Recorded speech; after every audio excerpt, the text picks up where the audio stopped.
From the Associated Press, this is an Election Night 2025 update. Live from Washington, here is Meg Kennard. This is a breaking alert that has just moved on the AP wire. The Associated Press has determined that Democrat Mikey Sherrill has been elected as governor of New Jersey. The four-term U.S. representative pledged to tackle rising consumer costs and blasted President Donald Trump for failing to reduce prices as he had promised during the 2024 campaign. Joining me to talk a little bit about Sherrill's campaign is Zohran Mamdani. Zohran, just remind us kind of how we got to this point and wrap up, how Mikey Sherrill's campaign really looked this year. Yeah, like Abigail Spanberger in Virginia, Mikey Sherrill was elected to the House in 2018 in the election that allowed Democrats to retake House control. They both talked a lot about economics, like you just mentioned, but unlike Spanberger, who barely mentioned Donald Trump on the campaign trail, Sherrill focused on going after him. Like you said, energy costs, overall affordability. These were issues that she hammered in a state that has some of the highest tax rates in the country. And that, again, like in Virginia, is something that seemed to have appealed to people. This is now the third straight Democratic win in a gubernatorial election after Phil Murphy won back-to-back terms. Neither party, either Republican or Democrat, had pulled that off three straight times in more than 60 years. Right, so wow. Another little bit of history there. Sherrill becomes the second female governor after Christy Todd Whitman leaned very heavily into her background. She was an active duty Navy helicopter pilot. She was a federal prosecutor before she ran and served 4 terms. And now she gets to move to Trenton and become governor. Got it. It's so interesting to think about the biographies of these candidates and which ones sort of lean into them as they're campaigning and which ones maybe focus on something different. But that's definitely something that we saw Mikey Sherrill doing during her time on the campaign trail. She is someone who had that military service in her background and really wanted to play up the national security portion, as did Abigail Spanberger again in Virginia. Sherrill's grandfather was a pilot in World War II. And then she goes on to, again, serve in the Navy for more than 10 years, flying rather large helicopters. So it seems to be a playbook that has worked so far for Democrats, 2 for 2 in the only 2 governors' races so far this year. Right. Thank you so much for that analysis of the Democratic side of things. And now to think about the Republican side of this contest, we are going to go back to Mike Sisak in New Jersey, who has been with Republican Jack Ciattarelli's campaign at their rally site this evening. Mike, give us a sense of what you're seeing and hearing from Republicans in this contest tonight. Yeah, you're seeing on your screens Mikey Sherrill's headquarters, the Democrat that the AP has declared the winner in this race. Lots of jubilation there. Not so much at Jack Ciattarelli's headquarters. He's the Republican who now has lost his 3rd bid to be governor of New Jersey. He lost in a primary 2 cycles ago, lost to Phil Murphy, the incumbent now, by 3 percentage points back in 2021, and has now lost to Mikey Sherrill in this race. We have not heard yet from Jack Ciattarelli. He is expected to speak at some point tonight at his headquarters here in Bridgewater, New Jersey. But already you have some glum faces in the crowd, people checking their phones, refreshing results, looking at the race call from the AP and other news organizations. And you have what was initially a festive mood turning quite dour. People still trying to make the most of it, conversing with friends, having some drinks, and waiting to hear from Jack Ciattarelli. Also, inevitably, the questions start to come out about what went wrong. We've seen on social media already people questioning the strategy of President Donald Trump not to campaign for Jack Ciattarelli in New Jersey, while others have pointed out that Ciattarelli has struck out twice before in his campaigns for governor, and that maybe this wasn't so much a referendum on President Donald Trump, but really a referendum on the candidates in this race. And as you mentioned, Mikey Sherrill is popular. She has been elected to Congress several times, and she flipped a Republican stronghold when she won that race in 2018. And as you mentioned as well, playing up her military background, and in this race, unlike in Virginia, really making Donald Trump a character in it, going on the attack, mentioning how he, in her words, drove up the cost of living, and also has made decisions that affect New Jersey residents and New Jersey commuters. In the last few weeks, she made a focal point of her campaign the president's decision to freeze funding for the tunnel repairs and renovations going on, the commuter tunnels that link New Jersey and Manhattan. That has been a project that has been going on for many, many years. Former Republican Governor Chris Christie at one point froze funding for that same project before former President Joe Biden kickstarted it. And now it is yet another political football or political chip that Mikey Sherrill seized on in these final weeks of the campaign. We expect to hear from Jack Ciattarelli at some point. We also expect to hear from Mikey Sherrill at her headquarters. But for now, the watching and waiting has turned into the what happened once again for Jack Ciattarelli. Mike, thank you so much for that reporting on the ground there from Jack Ciattarelli's campaign headquarters tonight. We will continue to keep our eye on video coming in from that event, as well as Mikey Sherrill's headquarters. If either candidate comes out to speak, we'll be bringing you those comments live. On the right-hand side of your screen, you're continuing to see live images coming in from New York City, where we continue to monitor events for candidates in that race and continue to await an AP race call. If any of those circumstances change, we will be bringing you that information as soon as it comes into us. But for now, we'll return you to these live images from New Jersey on your left and New York City on your right. Back with you soon.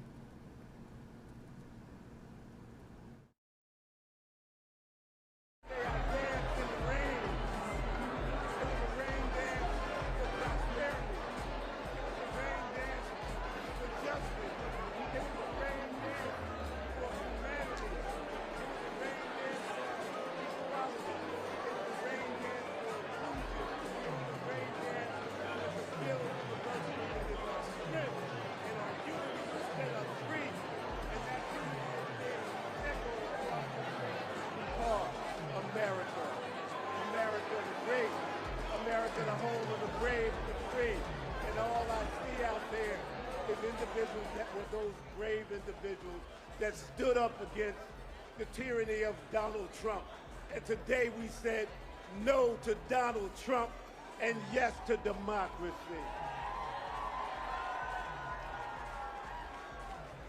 Now, I'm not using a teleprompter.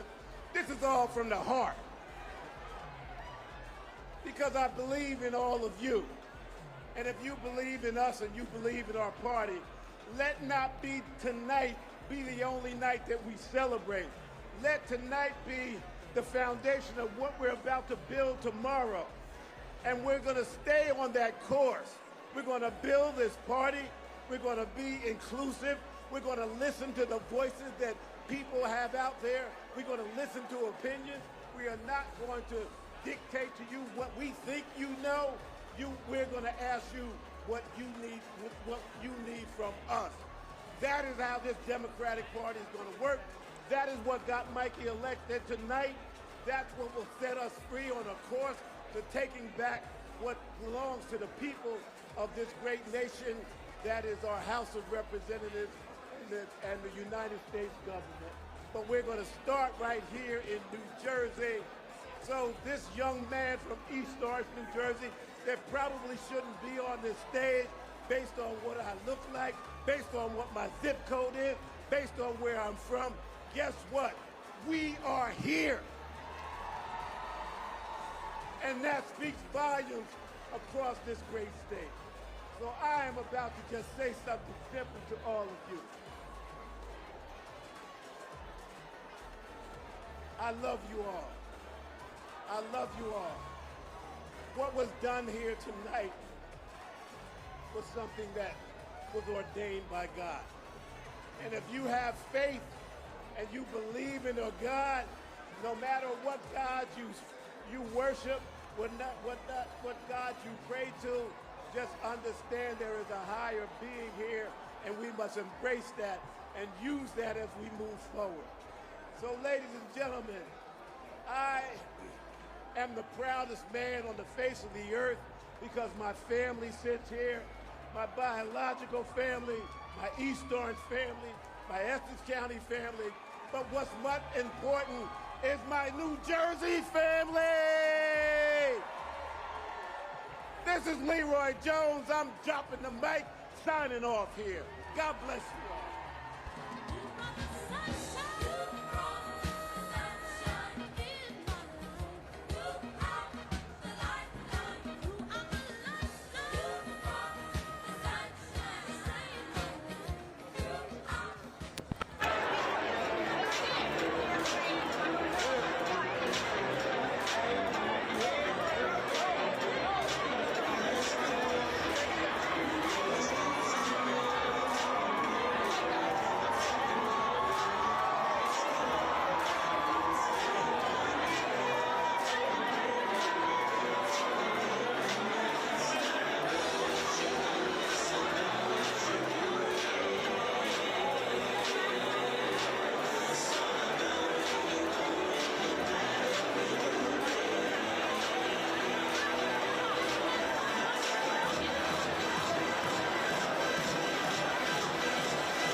From the Associated Press, this is an Election Night 2025 update. Live from Washington, here is Meg Kennard. This is a breaking alert that has just moved on the AP wire. The Associated Press has determined that Democrat Zohran Mamdani has been elected as mayor of New York City. The 34-year-old and his campaign has come to symbolize the more youthful and progressive wing of the Democratic Party. Joining me to talk about this race is Zohran Mamdani. Zohran, so again, this is the big race that we've been watching all night. We've been watching the live video coming in all night from people gathering.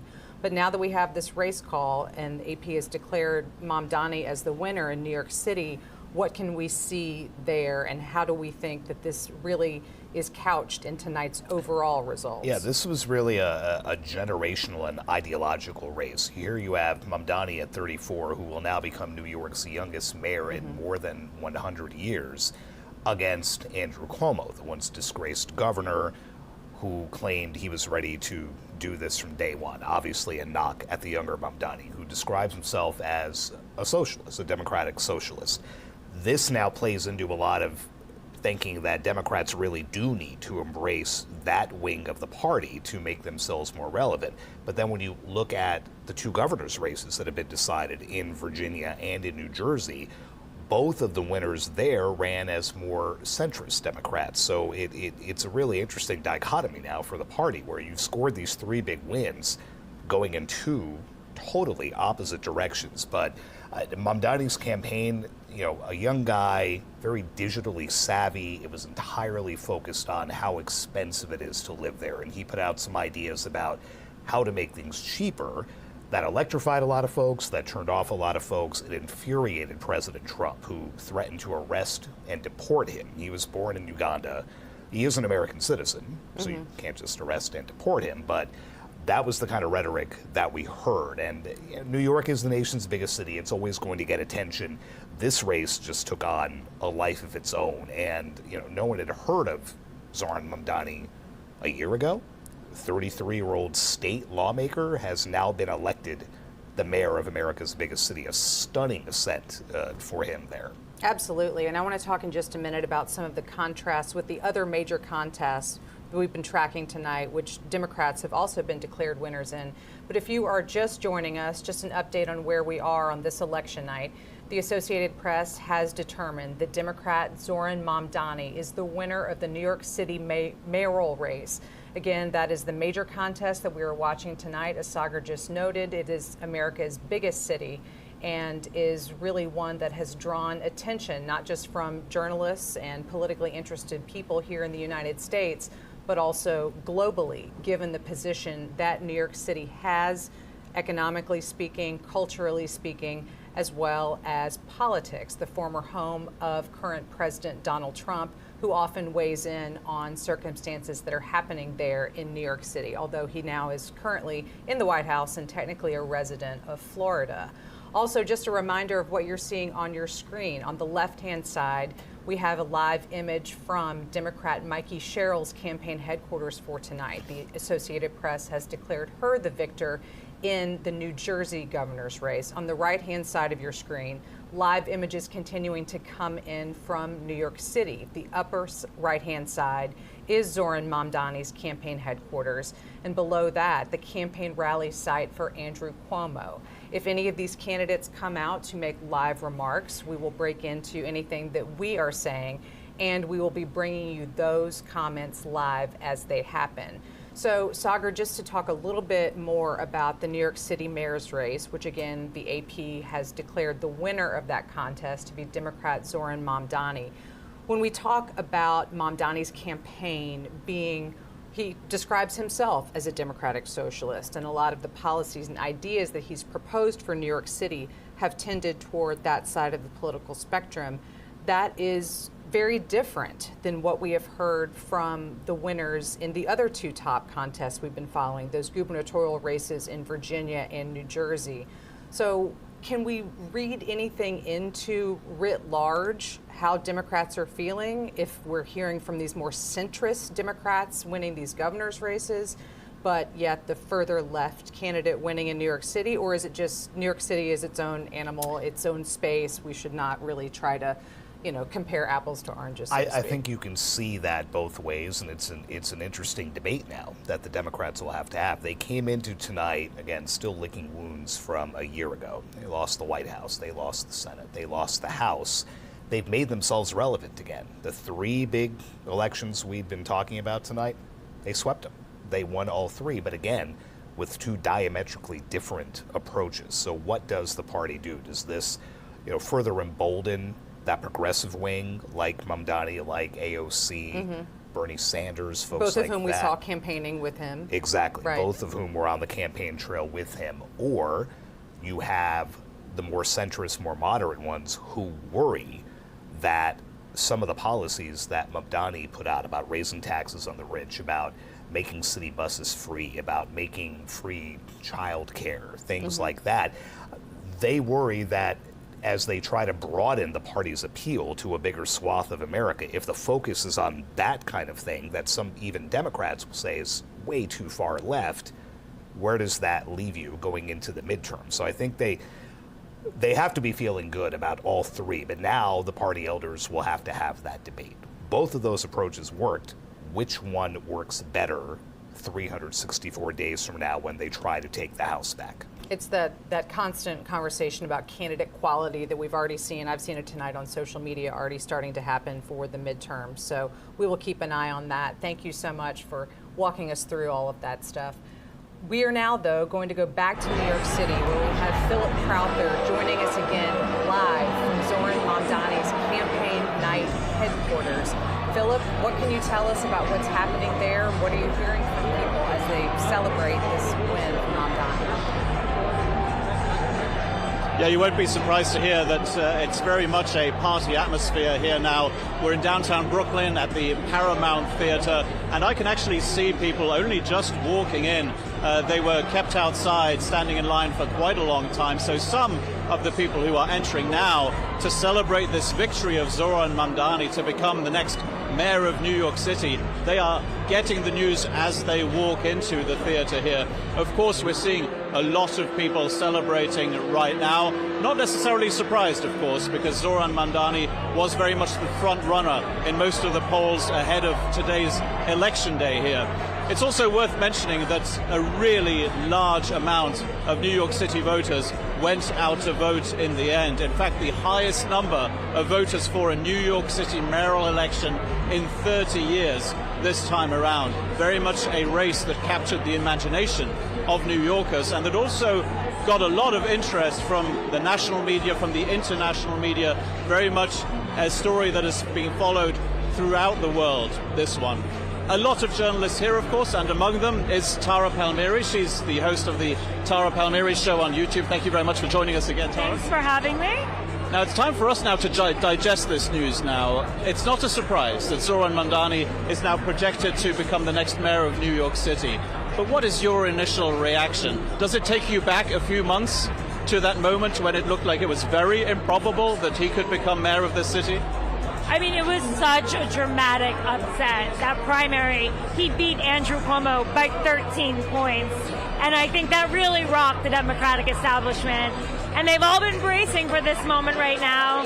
And what they want to see is how decisive that win ends up being as it shakes out. Right now, he's about 10 points ahead of Andrew Cuomo, but he wants to go into this mandate with over 50%. And he wants to show overwhelming support when he pushes for these really progressive programs. When he goes to Albany, state capital, and he asks to help him fund, universal child care, universal free busing. I mean, he said that he wants to raise taxes on the wealthy and corporations. He can't do that. It's the governor, Kathy Hochul. There are city-run grocery stores. There are a number of things that he really wants to do, but he needs to have that political mandate to do that. And so while everyone is so excited here, I mean, what he represents, 34-year-old, Muslim, South Asian, New Yorker, literally started the race at 0%, whereas Andrew Cuomo started as a former governor, son of a former governor, former HUD, official in the Clinton administration, entitled, I would say, but dynasty. And for a very long time, the presumed frontrunner, he had the donors behind him, he had the real estate community, and to see Zohran Mamdani not only beat him, but overwhelmingly by what looks like it may be double digits. We'll have to say and keep close eye. And again, it's called so quickly, within an hour of the polls closing. It's really telling, and I think it reflects a moment right now in the Democratic Party where the base is overwhelmingly rejecting the establishment. Andrew Cuomo represents the Democratic establishment. He was the candidate picked by the establishment. And we have, the establishment players. Chuck Schumer, the Senate Minority Leader, has not endorsed. Hakeem Jeffries, the Minority Leader, has quietly endorsed.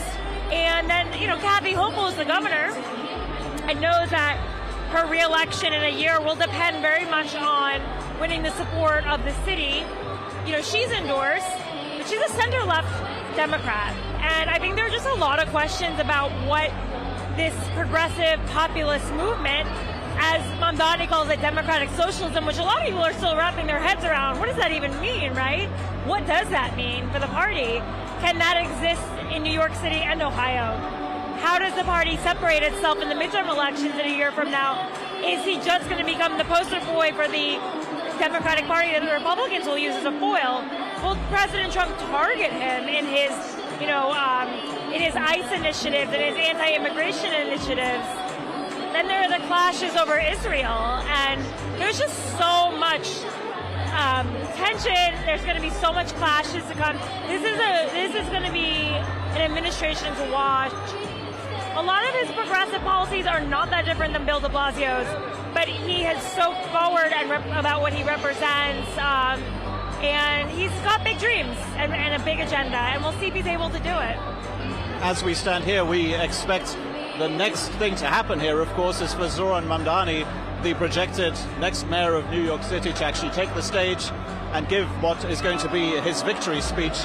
Now, for his supporters, who are, some of them still coming into this theater here, and who are celebrating now, what is maybe the first thing that they want their new mayor, who will be inaugurated in January, what is the first thing that they want to see him do out of all those promises he's made, out of all the things that maybe you might consider unrealistic and that certainly a Republican president might consider unrealistic? Free buses, free childcare. Which one of those is the absolute priority for his voters, do you think? I forgot to mention rent freezes. And I think a lot of people would agree with Jimmy McMillan, the former mayoral and presidential candidate. The rent is too damn high in New York City. It is astonishingly high. And I would say probably this audience, a lot of people in their 20s, 30s, strivers, making their way, would probably agree with that sentiment, right? They're not likely to be, the Wall Street hedge fund types, dynasty families that can afford to live in a New York City that seems to be increasingly only made for them. So he's got some hurdles because the real estate board decides if you can freeze rent-stabilized apartments. Eric Adams could stack the board in the favor of keeping it exactly the way it is right now, but in a few years he'll be able to choose his own board. So we might have to wait for that for a few, years. I think he's very close to already universal childcare because Bill de Blasio started with pre-K, universal pre-K, 3K in a lot of places. I don't think he's very far away. By the way, I see AOC up there. She is in the balcony, there we go, in the VIP section. AOC being Representative Alexandria Ocasio-Cortez of New York. She's right up there. One. So I saw Cynthia Nixon earlier. She's another populist, progressive star in the party, right behind us over there, Hassan Piker. But yeah, I think there's the universal busing. I mean, it costs about $800 million a year, but in a $20 billion per year budget, it's not like that much money, Some have pointed out that they've been able to give subsidies to Elon Musk bigger than that, so maybe there's some private-public partnerships.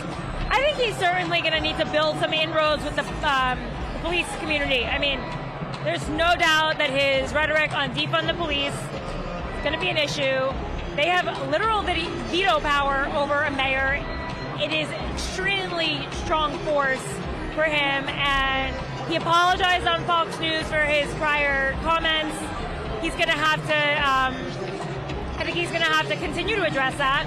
And keeping Jessica Tisch, the current police commissioner, on, I think it's a really good first step to show that he respects the force and the moderation that they want. And I think there's, he really can't raise taxes on the wealthy without the governor. I don't think she'll do it in an election year. Raising taxes on corporations, again, I don't think he'll do that. But I think it's all the things that people really want to hear, and it's a testing ground. And it's certainly, listen, for a party that was polling a 27% approval rating, the Democratic Party, pretty amazing to see all these people out here celebrating the Democratic Party. A pretty astonishing sweep tonight. The presence of Alexandria Ocasio-Cortez, the congresswoman from New York, brings us to that debate that is going to be happening inside the Democratic Party, undoubtedly starting right now and already started before this victory for Zohran Mamdani in the mayoral election in New York City. Is where is this party going? Because at the same time that a democratic socialist who is not afraid to call himself that wins here in New York City, you have two Democratic candidates for governor winning in New Jersey and Virginia who are very much seen as centrist and moderate. So where is the Democratic Party going? Is it going in both directions at the same time? Absolutely. I mean, Mikey Sherrill, Abigail Spanberger, both former congresswomen who rode in on a blue wave as Blue Dog Democrats. They rode in as Blue Dog Democrats. Abigail Spanberger says she doesn't even want the word socialism associated with the party. She won in Virginia. Mikey Sherrill had a tough race against a Republican candidate. They're going to have to try to prove that they are a Big Tent party. They need to activate the base, but this is a base of voters that, frankly, I think his populist messaging around affordability was very similar to President Trump's. President Trump said, I'm going to lower the cost of goods. So did Mamdani. The populist message seems to be ringing true on both sides. And that's why when I hear Republicans giddy, excited about Zohran Mamdani being their new foil, their new boogeyman, I think to myself, you listen to his messaging, there's overlap with Trump. In the same way that there was always an overlap between the Bernie voter and the Trump voter, populism can have different labels. Socialism, MAGA, but the people know what they want, and they want affordability right now in a time of high inflation and costs through the roof. Well, we'll have plenty more to digest when it comes to the results of this mayoral election here in New York City, but also the results from the governor's races in Virginia and in New Jersey. Tara Palmieri from the Tara Palmieri Show on YouTube, thank you very much for joining us, and we'll be talking again a little bit later. What we're expecting now, of course, is the next logical step. That is the presence of Zohran Mamdani, still the 34-year-old member of the New York City Assembly who has just been elected mayor of New York City. He is, of course, now expected to take the stage that you can see behind me. His supporters now here present in their, well, at least hundreds, possibly a few thousand. We expect them to listen to his victory speech pretty soon indeed, and we'll, of course, bring that to you live. Thank you, Philip, for those updates from the ground there at Zohran Mamdani's election night rally. We will certainly be keeping our eye on the video. And for those of you following along with us, as soon as Mamdani takes the stage to make his remarks, we will be bringing those to you live. So make sure to keep an eye on the 4 boxes that you see on your screen. Mamdani. And then also, we were awaiting comments from Mikey Sherrill, recently declared the winner of the New Jersey governor's race. So we will also bring you those comments if we see them, but also Mamdani, awaiting him, expecting him to speak to supporters relatively soon. On your screen, we'll be leaving you with images coming into us from Denver, where votes in that state of Colorado are being counted this evening. We will bring you any news and updated AP race calls as we get them. But for now, we will return you to these live images. Thank you. See you soon.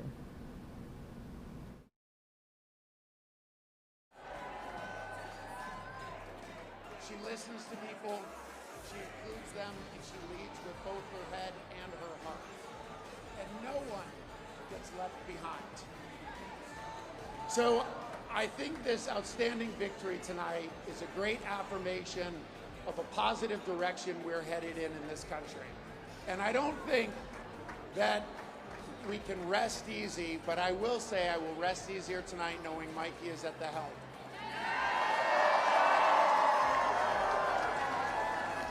All right, New Jersey, so let's get excited, let's get inspired, and let's get loud. Ladies and gentlemen, please welcome the next governor of the great state of New Jersey, Mikey Sherrill.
But man, with this vote, you guys just screamed from the rooftops.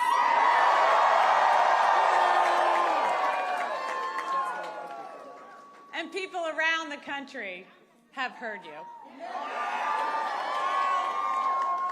I hear you too. This was a tough fight, and this is a tough state. but I know you, New Jersey, and I love you. I've fought for you. I've spoken with thousands of you over this last year. I know your struggles. I know your hopes. I know your dreams.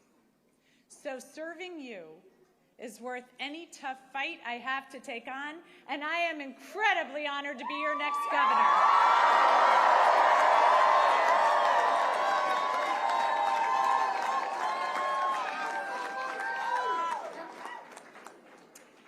When I was 18, I raised my hand and I swore to defend the Constitution.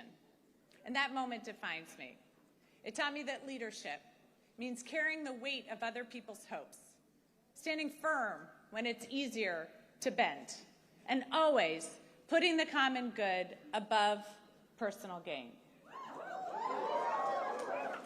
And I know how hard it can be to serve in these times.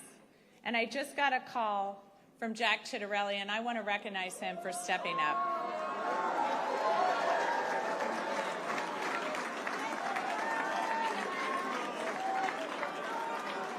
And all of you know, I love our history, and our state motto has always stuck with me. In 1777, New Jersey was one of the first states to choose a motto. Anybody? Liberty and prosperity. I'm going to get some more civics education going. We'll get that known by all. But it was a demand for freedom from oppression and a commitment to creating better opportunity and a better future. That idea has defined us for almost 250 years. We fought for liberty at the crossroads of the American Revolution, turning the tide for our young nation at the battles of Trenton and Princeton. We offered prosperity as we built the nation during the Industrial Revolution. We've been the cradle of scientific discovery, inventing everything from the light bulb to the laser. Liberty and prosperity. I've seen the genius in that motto over the last year because both are essential in our democracy. And as the president is backing away from this ideal, cutting SNAP, ripping away health care, terminating Gateway, we here in New Jersey are bound to fight for a different future for our children.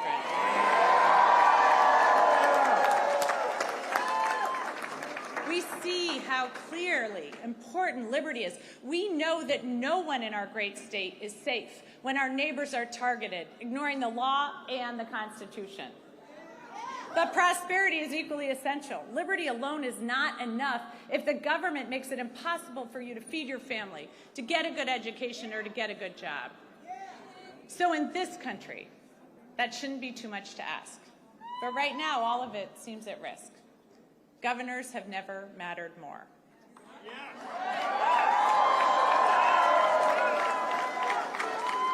And in this state, I am determined to build prosperity for all of our citizens. And I've heard from thousands of you about what liberty and prosperity mean to you, what it's going to take for your family to thrive. So I hear you, Newark. I'm going to work with communities from the ground up so all of our neighbors thrive.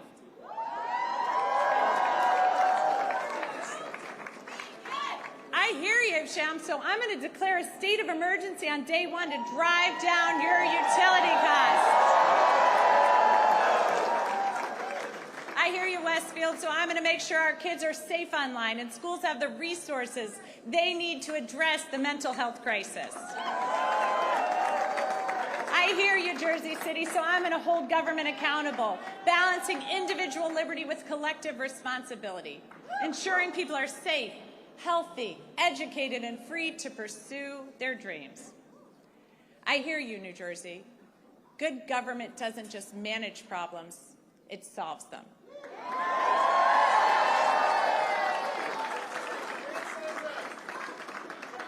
So I'm going to continue to listen and work with you to move our state forward, because I have learned so much as I've traveled our state. Our innovations, our businesses, our inventors and entrepreneurs have amazed me, but it's the people that have left the biggest mark. especially those who are fighting for prosperity for their entire communities. I was moved during my block walk in Trenton with Shanique as she spoke so passionately about the promise of her city and her neighbors despite the challenges. I love the group of young men from Monroe who've been hard at work on this campaign. They want a seat at the table and they're ready to fight for their future. The little girls who come up to me to say that they're going to be a governor or they're going to be a president. It reminds me of my own belief that anything was possible. Akeem's team, who worked their butts off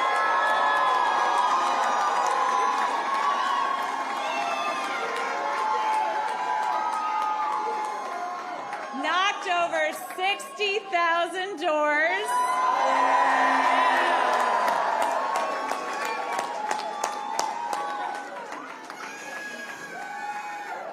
Akeem told me these are not the kids who will succeed in Trump's vision of this country, but they will in mine.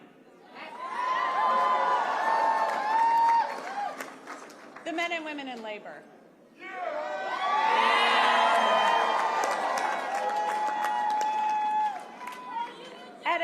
Union jobs at a time when our economy is set up to make it harder and harder for working people. You know what? They don't just fight for their brothers and sisters in labor. They fight for all of us. For working families everywhere, so everyone has a shot. So thank you. Thank you to each and every person here tonight and across the state who's worked hard over the last year. Thanks to the thousands of volunteers who made millions of calls, texts, and canvases, to everyone who's ready to stand and demand a better future for our kids and our families. To my running mate, Dr. Dale Caldwell.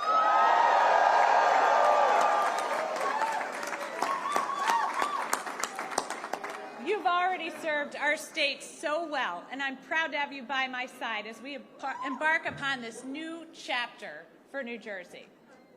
To my team, who put together a campaign the likes of this state has never seen, and helped in our efforts to create a great future for New Jersey. And thanks to my family,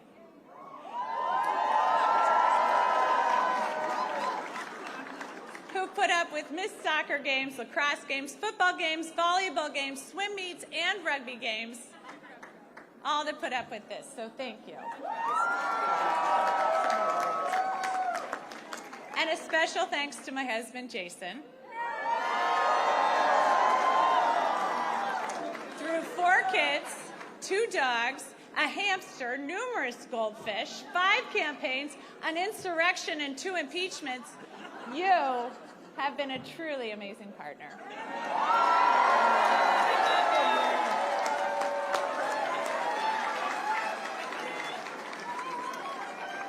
So thank you to everyone who's joined me in fighting for a better future.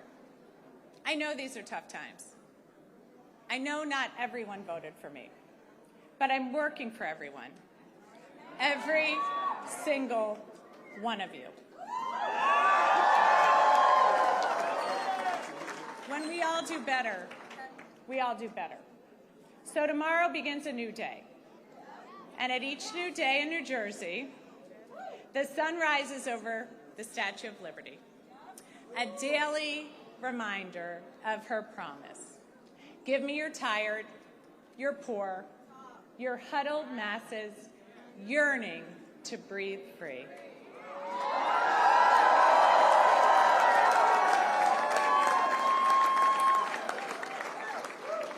She declares that her lamp lights the path to the golden door. That golden door is New Jersey. It always has been. And that expectation is well deserved, especially after this election, where we chose, we're going to follow Lady Liberty's beacon.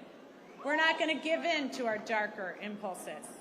Here in New Jersey, we know that this nation has not ever been, nor will it ever be, ruled by kings.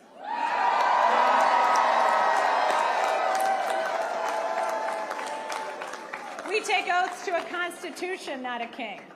We've chosen liberty, the very foundation of democracy, and we've chosen prosperity necessary to create opportunity for all. So New Jersey, to quote the boss, the future is now. Roll up your sleeves, let your passion flow. The country we carry in our hearts is waiting. Thank you, New Jersey.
From the Associated Press, this is an Election Night 2025 update. Live from Washington, here is Meg Kennard. Welcome back. Just to give you a recap of where we are at this hour, the Associated Press has declared Democrat Zohran Mamdani the winner of the New York City mayor's race. You've been seeing on your screen images coming into us from his election night headquarters there in New York. And we are now going to go there with AP correspondent Philip Crowther to give us a sense of what it's like on the ground as we wait for Mamdani to make remarks. Philip? Yeah, and you can, of course, see the contrast right now in the boxes you have on your screen. One event, that's the one where I'm at. This is Zohran Mamdani's election night party, is lively. There's obviously a celebratory atmosphere. There are occasional shouts of joy here. Maybe when a leading Democratic politician walks around, Alexandria Ocasio-Cortez, the congresswoman from New York, she is here, for example. David Hogg, vice president of the Democratic National Committee, is here as well. These are people who right now are giving interviews to the media, a huge number of media representatives here as well. So a very lively scene here in downtown Brooklyn. Very different in Manhattan. You can see those images right now as well. From Mr. Cuomo's headquarters, his election night party. Not that much of a party, of course, right now. Expectedly, the former governor of New York State, who ran in the Democratic primary against Zohran Mamdani and lost, and then ran again tonight in the mayoral election as an independent. Andrew Cuomo goes out of this race for mayor of New York as one of the losers, of course, along with Curtis Sliwa. He was the Republican candidate for mayor of New York City. He has already given his speech once it became clear that he was not going to win this election. That, of course, would have been an incredibly big surprise. What we are now waiting for here in downtown Brooklyn is, of course, the victory speech by Zohran Mamdani, the 34-year-old member of the New York State Assembly, who once upon a time, not that long ago, was definitely not the favorite to win this race and was very much an outsider. He has sprung a huge surprise. When you go back just a few months, the Democratic Party primary was in June, and just before that, well, pretty much no one gave him a chance of even becoming the candidate for the Democratic Party. Well, we now expect to see him on stage relatively soon to give his victory speech. As I mentioned, some stars of the left wing, if you will, of the Democratic Party are here. A big reaction certainly here for the likes of Alexandria Ocasio-Cortez. Remember that she campaigned with Zohran Mamdani along with Senator of Vermont Bernie Sanders. These two of the big supporters of Zohran Mamdani, both of course also describe themselves, as does Mamdani, they describe themselves as democratic socialists. We again are hearing some shouts of celebration here in the room. Maybe that is an indication that we're getting a little bit closer to the speech by Zohran Mamdani. I can tell you at this point that we have not been given any indication by the campaign exactly when he will be taking the stage. What we did have, though, was a very early race call by the Associated Press, around 45 minutes after polls closed here in New York City at 9 p.m. Eastern Time. That is when it became official that Zohran Mamdani was going to become the next mayor of New York City. He will be inaugurated in January. And the call came so early, in fact, that quite a few of his supporters who had been lining up outside to get into this venue hadn't entered yet. They entered to the news that their favorite candidate was going to become the mayor, the next mayor of New York City. Generally, though, there is very much a celebratory atmosphere, not just here at the headquarters for Zohran Mamdani, but also in Democratic Party circles right now, with those two victories in the race for the governorship in Virginia and in New Jersey, and obviously here, the victory for Zohran Mamdani. Those are three very high-profile Democratic wins tonight here. Of course, for Zohran Mamdani, it's not a surprise that a Democrat wins in New York City.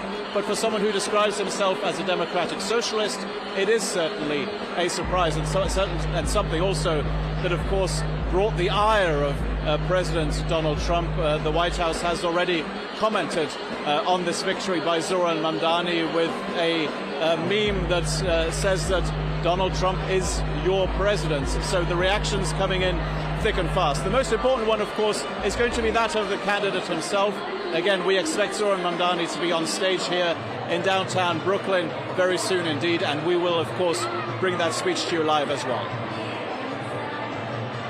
Thank you, Philip. We really appreciate those updates from Mamdani's headquarters. And I wanted to ask you, what are you hearing about Andrew Cuomo and his performance tonight? Is there any indication of how supporters of his might be feeling? You mentioned his performance tonight as an independent candidate after losing the Democratic primary, but what do we expect to see or hear from him tonight? Well, what you'd expect to hear, logically, would be a concession speech from the former governor of New York. That has not happened yet. You can see in the images, obviously, that Andrew Cuomo's election night party is not exactly a very festive affair, because at the end of the day, he will have lost twice to Zohran Mamdani. First of all in June in the Democratic Party primary, and then tonight again in the race for mayor of New York City. We don't yet know what exactly the difference will be, the percentage difference between the two candidates, but it looks like this is going to be a pretty handsome victory indeed for Zohran Mamdani. And I think that most likely is going to be chalked up as, well, an embarrassment for the former governor of New York, who of course has a lot of political clout, who has a long history in New York state politics, the type of history that Zohran Mamdani obviously does not have. We should also mention at this point that there was, of course, a candidate for the Republican Party, Curtis Sliwa, who has run for mayor of New York before and lost again here tonight. Not a surprise. Republicans don't tend to win when it comes to the mayor of New York City, but he again, it looks like, is not going to reach 10% of the vote. So for Andrew Cuomo, obviously a disappointing night, and I think it's time probably for analysts to look at whether this might mark the end of the political career of the former governor of New York. It is very possible. This was always seen as a generational battle between Zohran Mamdani, 34 years old, a new generation within the Democratic Party, and maybe the older guard represented here by the likes of Andrew Cuomo. We expect both of them to speak. We haven't heard from either yet. Zohran Mamdani and Andrew Cuomo, both of them will be giving their speeches, most likely within the next hour. Thanks again, Philip. We will continue to keep images up from both campaign evening events. On your screen, you see Mamdani's campaign rally, and below that, Cuomo, where we do see the candidate taking the stage. We can bring you those comments. We also have live images with which we'll be leaving you, coming in from Minneapolis, which is electing a mayor tonight, as well as Detroit, where vote counting is occurring. But for now, let's listen in to former Governor Andrew Cuomo, who has lost the New York City mayoral race.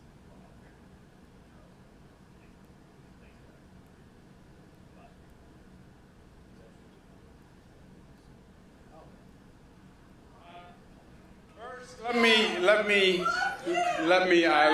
too. I love you too.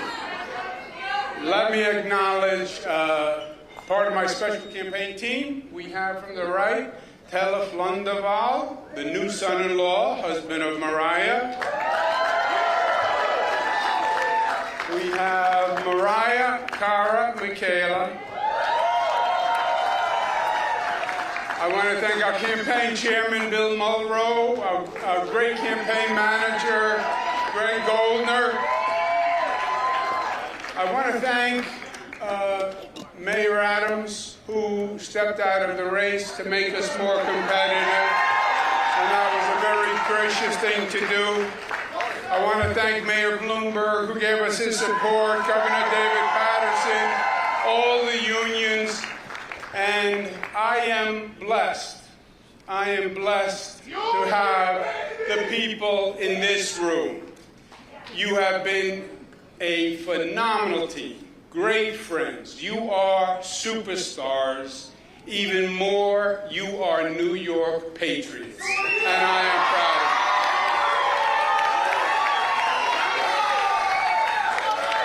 of you.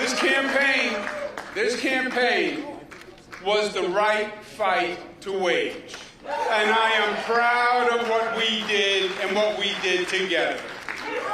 This campaign was to contest the philosophies that are shaping the Democratic Party, the future of this city, and the future of this country.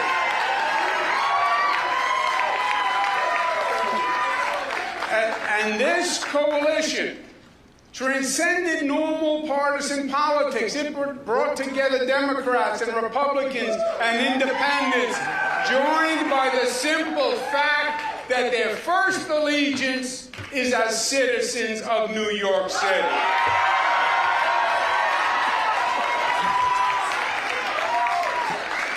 Two million voters, the largest number in modern political history, cared enough to show up in a municipal election. And 42% voted for us on an independent line.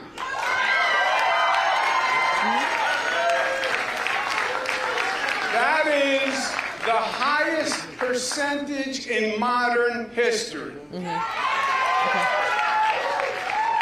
Ironically, it is just higher than when Mario Cuomo got 40% on an independent line against Ed Koch in 1977. It's also important to note that almost half of New Yorkers did not vote to support a government agenda that makes promises that we know cannot be met.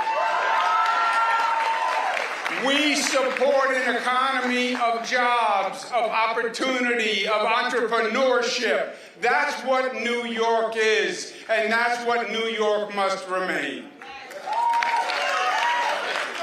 We are a nation of laws, and we believe in law and order, and we need the police to keep society safe. We will not make the NYPD the enemy.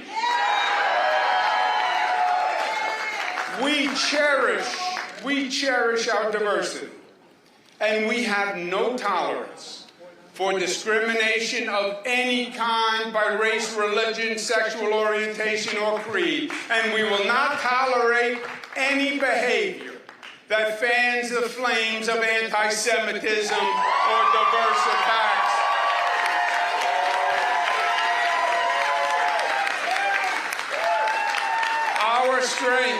Our strength is our unity. Black, white, brown, Christian, Muslim, Jewish, Buddhist, we are one. We are the family of New York. We believe in interconnection and mutuality and codependence. And you attack one of us, you attack all of us. That is what it means to be a New Yorker. No one and nothing will ever divide us.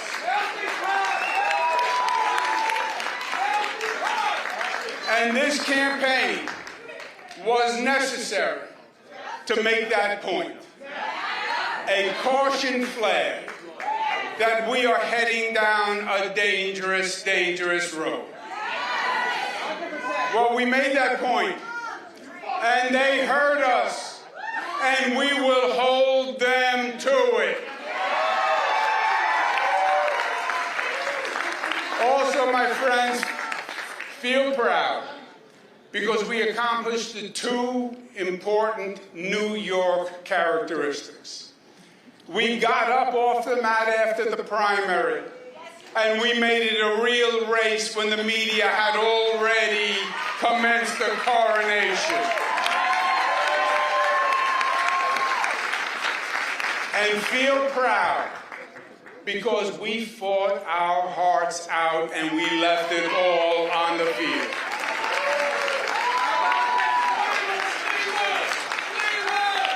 Congratulations to Zohran Mamdani.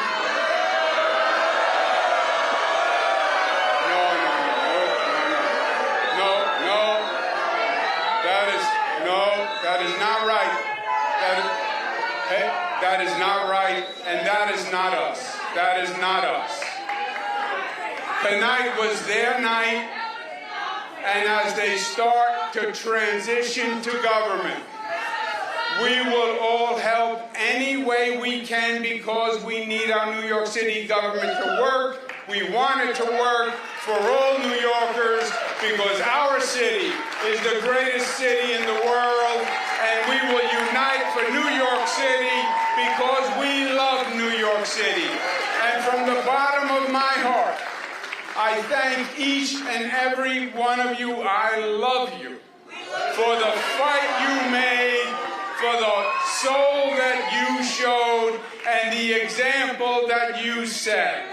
New York City heard us, and we will be the better for it. Thank you, God bless you.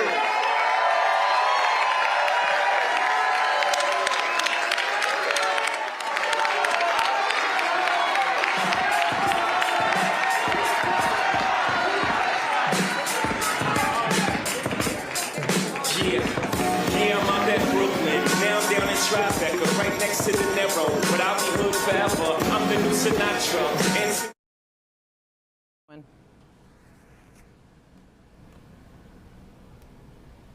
You've been listening to a concession speech from former New York Governor Andrew Cuomo as he acknowledges that he is not the winner of tonight's New York City mayoral race, which the Associated Press has declared was won by Democrat Zohran Mamdani. So joining me again is Sagar to kind of talk about this race. And now that we've seen the concession speech from Andrew Cuomo, we're still waiting on Zohran Mamdani. But Cuomo obviously is a very well-known figure in New York politics. He had run as a Democrat in the primary, lost to Mamdani to begin with, and ran as an independent in the general. Talk to us a little bit about the tenor of this speech. It sounded like he was really being willing to work with Mamdani's administration there in New York City. Cuomo's argument the whole time had been that he, as a former governor, had the experience to do this. Ready on day one. They literally had that sign at his event site.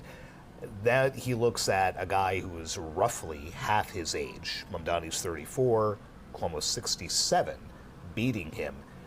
Where else is there to go than to say, hey, maybe I can help the guy. Maybe I can help them, because the outstanding question right now is Mamdani ran this very ambitious campaign.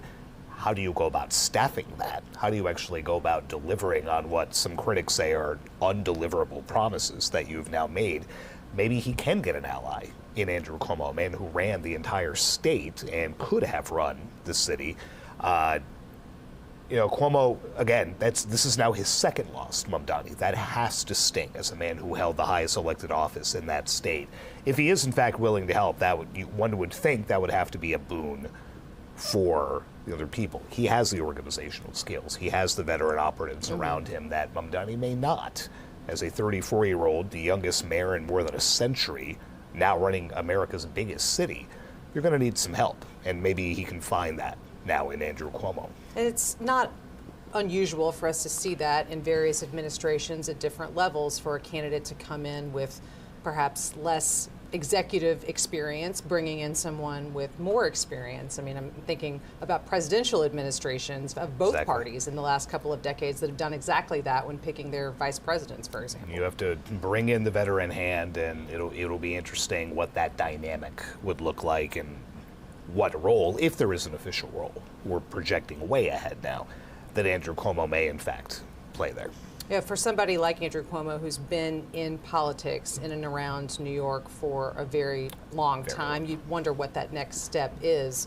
But perhaps he sees it as being some assistance to Zohran Mamdani, or maybe that's just a gracious concession of what you say on an election night when you have been bested by your opponent, not once, as you point out, but twice, and so now trying to move forward just in a classy way. And this was a chance, I mean, this, for as stunning as Mamdani's ascent has been, remember Cuomo's spectacular fall 4 years ago as governor, this could have been a comeback for the ages. Clearly that fell apart, and like you said, who knows what comes next, but he did at least show the grace in the speech. He didn't go after him.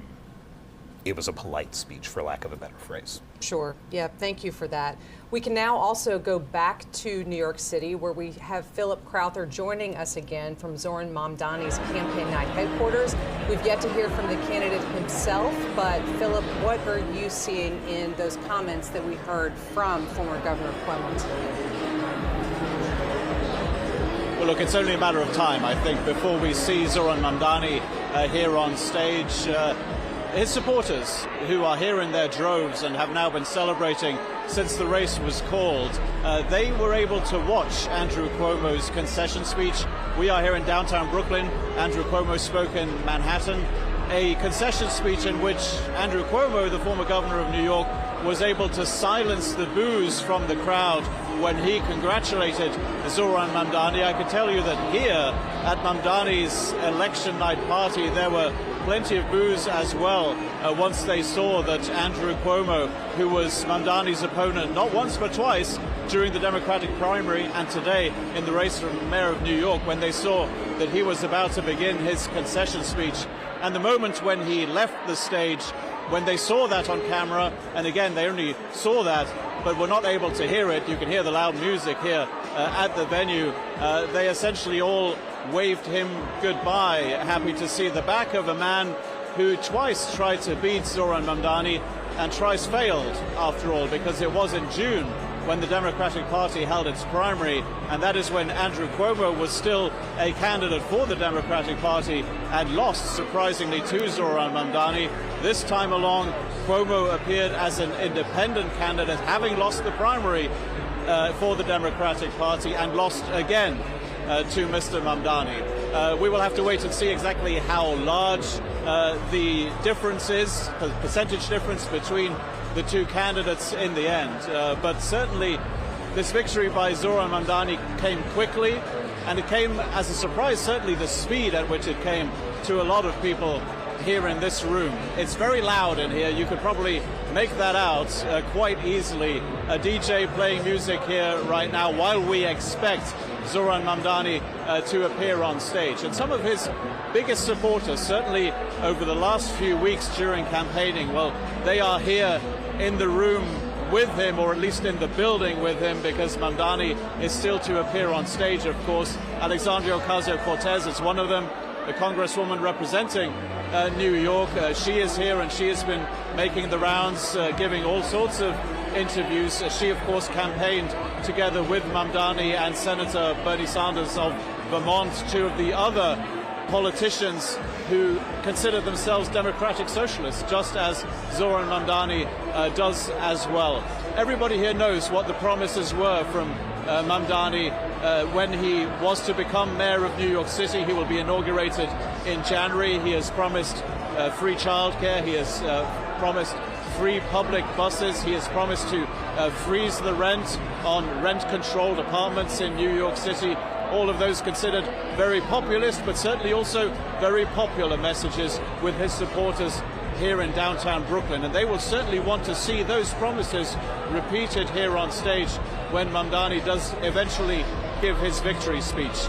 The way things go on these election nights, be it during a primary somewhere in the United States or be it during a presidential election, you tend to wait for the concession speech first, let a little bit of time elapse for people to get excited about their candidates coming on stage, and then he or she does, of course, do that. And that is exactly where we find ourselves now, awaiting Zohran Mamdani and his victory speech.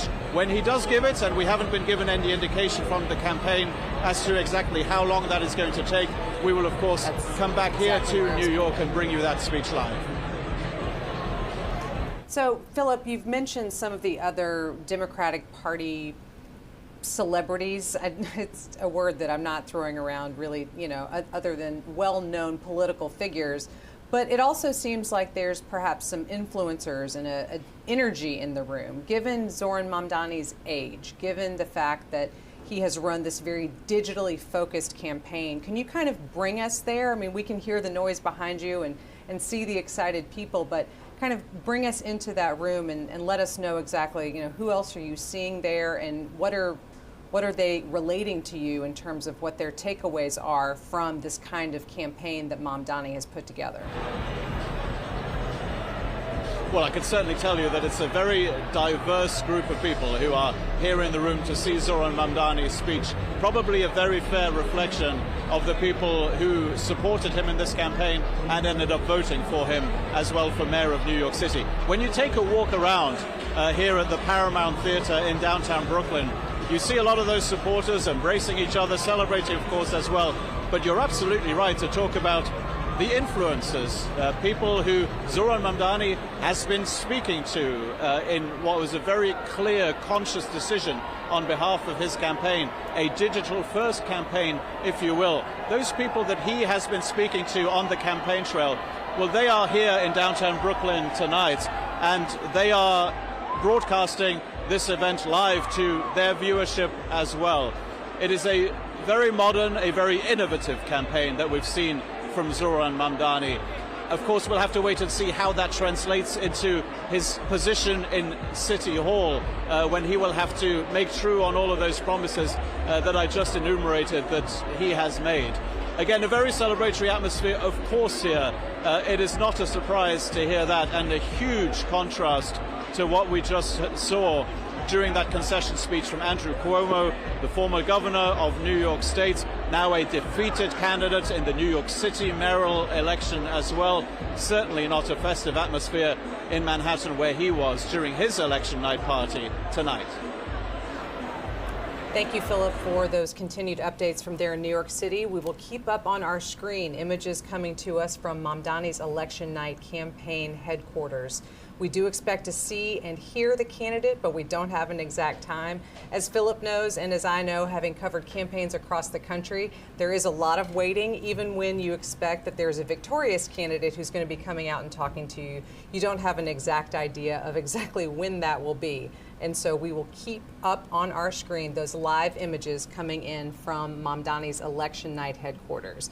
But we are now at 11 p.m. on the East Coast, which means that we are at our final round of poll closings for this evening. Voting is coming to an end in California. Out on the West Coast, that is where we've been watching a redistricting-related balloting Proposition 50 that we'll be talking about here in just a moment. Voting is also ending in Washington State. But with me back is Sagar now. And Sagar, let's talk about Proposition 50, Prop 50 as it's been known kind of in that shorthand lingo among political watchers and how it's been campaigned on. But remind us, we talked about it at the beginning of the show. What is Prop 50 and how have we kind of seen this campaign around it coming together, and what do we think its effects could be for other places in our country? So you have an independent commission in California that draws the district maps that upon which the House seats are allotted. Proposition 50 basically is asking voters to suspend the maps that that commission draws and replace them with maps that the Democrat-controlled state legislature has basically rejiggered to give more control to Democrats. Could wipe out as many as 5 GOP districts right now. When you look at the House map going into the midterms next year, Democrats only need to gain 3 seats to retake control of the House from Republicans. So we're talking about potentially 5 seats just in California when you only need 3 to retake. So you can see the battle lines drawn. This was in response to Republicans mounting similar efforts in Texas and elsewhere. Gavin Newsom, the California governor, said, you know what, this is going to be a good nationwide push to kind of blunt what he saw as President Trump trying to essentially steal these seats. It's going to be a big deal heading into the midterms if Prop 50 passes, and then it'll be really interesting to see what other states this may then ripple through. Are you going to have pressure from the president on down, maybe a GOP governor, whomever it might be, but this is going to play out a lot in coming months, and the stakes are just massive going into the midterms. Yeah, I remember when I was out on the campaign trail, you know, with Gavin Newsom earlier this year when he was talking about this same thing, and now seeing it before voters. And now we can bring you a breaking alert that has just moved on the AP wire. The Associated Press has determined that voters in California have approved a U.S. House map designed to boost Democrats in 2026, aiming to blunt GOP changes elsewhere. That's exactly what Sagar and I were just talking about. So Sagar, let's go right back to it. We were right there at the poll close there in California where the AP was able to determine that these new maps were approved. As I was just noting before we had that breaking alert, I was out with Gavin Newsom, who's presumed to be one of the Democrats who will be campaigning for president here in a couple of years. And at that moment, he was talking about the situation in Texas and already talking about how he fully supported the notion of Democrats having their own maps. And there was a lot of criticism of what Texas Republicans were doing, but even months and months ago, Gavin Newsom was already out saying, well, why don't Democrats do this too? We certainly could in some places. As you just noted, there are other states that are already kind of casting forward, maybe in a slower, different sort of process than we see in California, but with legislatures considering these new maps. So it's kind of already a cascading effect, particularly now we see with this California decision today. Yeah, and we'll see these cases come before state courts, perhaps even the Supreme Court, about just how legal it all is to do this mid-cycle. Keeping in mind the calculus for Republicans is the midterms of a presidential administration, 2 years in, that party usually takes a beating. Right. It's not going to take much for Republicans to lose that House majority, which obviously then puts a lot of the president's policies and agenda in turmoil. He's going to want to pull out all the stops to make sure that doesn't happen. And we've seen the sway that he has over Republicans right on down the line, from Congress into state houses, into governor's mansions. So the ripple effects of this could be pretty interesting to come. The impact for Gavin Newsom, whom we were talking about, this is a big win for him, right? Projected to be one of those folks who could run in 2028. He hasn't said much about it, but you know, this is a notch on the belt right there for him to be able to brag about getting this through. He had help from Barack Obama and some other prominent Democrats who also appeared in videos and talked about it on shows and things. So a big win for him, a big win for California Democrats, and I think now we're gonna see what happens down the line and what kind of response we may see from some Republican-led states as well. Yeah, when we were talking earlier in the evening about former President Obama being involved in the gubernatorial contest that we've been following, but you're right, he did also opt to get involved in this redistricting conversation, which I think some people who follow politics were a little bit surprised by, since former President Obama has been relatively quiet and hasn't been as vocal in terms of not just electoral politics, but also the greater issues. But I guess at this point, he has decided to wade into a few different issues, and redistricting being one of them, saying that he supported the way that California was doing it. So not necessarily every method that a state could choose in terms of adding or changing their maps, but at least he was also giving not even a tacit stamp of approval. I want to just interrupt myself to point out that on your screen, you are now seeing new images coming into us from California in the lower left quadrant. That is where we expect California Governor Gavin Newsom to be holding a news conference on Prop 50, which we've just been discussing. And there is also some movement in the upper right quadrant. That is where we are awaiting New York City mayoral race victor Zohran Mamdani to address the supporters at his campaign rally there in Brooklyn. We've been talking all night with our correspondent there on the scene, but we do see someone at the podium now, so we do expect that we'll be hearing from the candidate himself here shortly.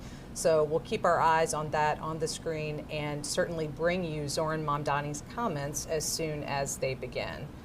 So, Sagar, thank you for this analysis that we've been discussing about these redistricting vote that we've seen tonight in California and the other places where we've seen it happening. But there are no other states that are at that same stage in terms of having what they've been doing in California. At least there's legislative debates, right? But nothing that's actually before voters. Nothing that's come to fruition like this, right, that has been presented to voters in and of itself, standalone, in a special election, that has gotten anywhere near this type of, I mean, Barack Obama's 30-second video pushing for it a month ago, you know, raced through social media. So, you know, they brought out the star power for that. And getting back to what you said about former President Obama, relatively low-key, you know, kind of playing post-presidency like George W. Bush has, not getting involved, right, not speaking out about a whole lot of things, unlike Donald Trump for those 4 years, very much like Joe Biden now.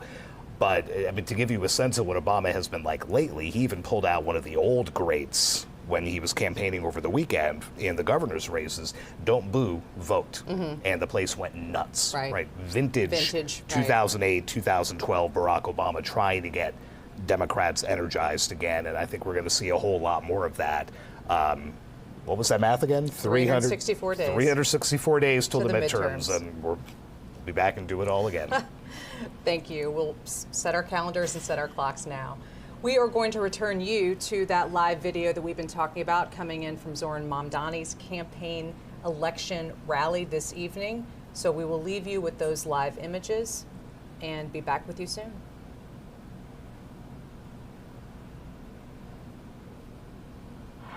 I have been so honored to work with you, learn from you, and support you as you have faced unprecedented scrutiny and at times ugliness and threats from our opponents. You have built a historic campaign, so please give them all a round of applause.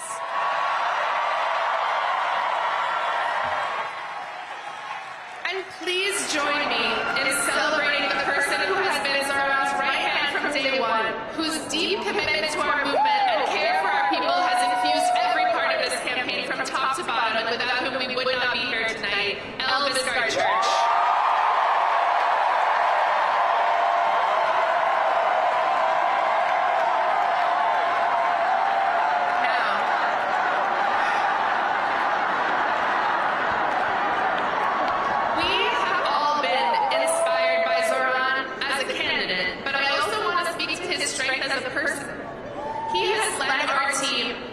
Movement with grace, curiosity, good humor, and thoughtfulness.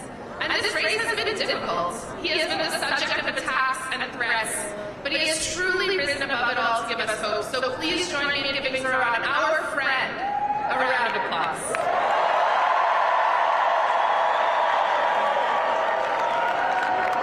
And there are too many supporters to name, so I want to speak to everyone directly.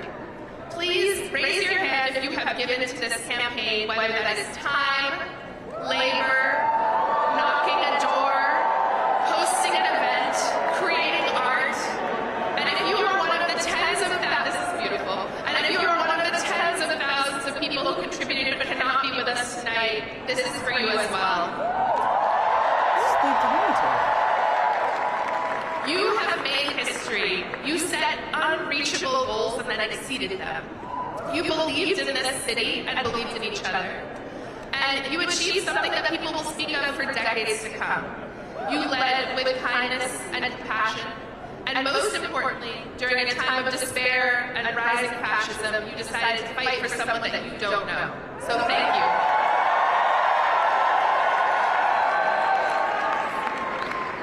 Friends, the scope of this campaign was truly unprecedented. We had hundreds of thousands of conversations with our neighbors and trained leaders who will help us deliver our agenda for the next 4 years. But this record-breaking program did not come out of nowhere. It was the product of years of organizing and leadership development by New York City GSA and so many of our movement partners. And we were so fortunate to be led on this campaign by someone who has been a part of this work from the beginning. She led Julia Salazar's groundbreaking campaign in 2018. And since then has been behind the scenes in so many of our victories. If this campaign made you feel powerful, or taught you something, or showed you discipline, or brought you joy, you have this person to thank. She is caring, wise, and deeply committed to our movement. And I am sure she is backstage losing her mind at being called out like this. But I need everyone here to please join me in giving her the longest and loudest round of applause, our organizing director, Tasha.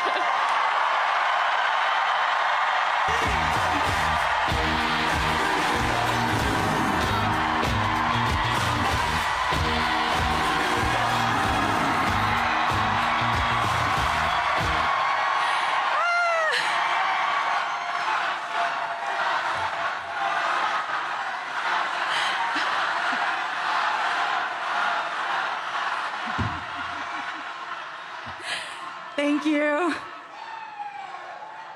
This is very exciting. Thank you, everyone. I'm Tasha, and I've had the honor of being the field director on this campaign. I first crossed paths with Zohran in 2017 on a city council campaign for Khader El-Yateem in Bay Ridge. Zohran was the paid canvas manager, and I was volunteering on the campaign as a member of New York City Democratic Socialists of America. I don't think that we could ever have imagined that 8 years later, we would be here on election night for a mayoral campaign, 104,000 volunteers strong.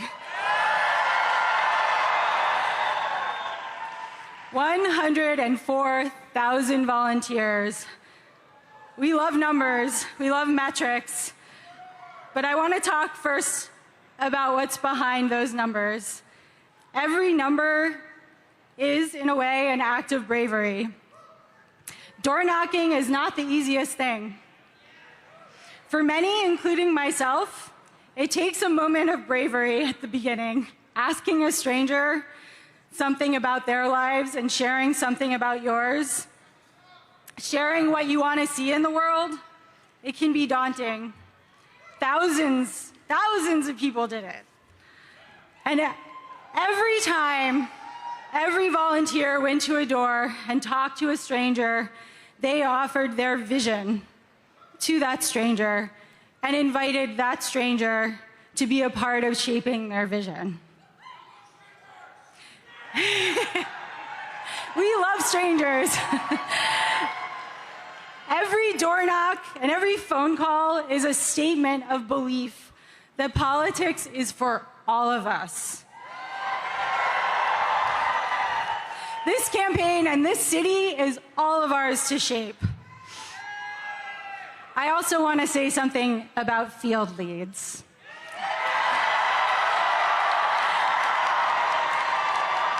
All of our canvases, for those who don't know, all of our canvases have been led by volunteers we call field leads. Many of them are here.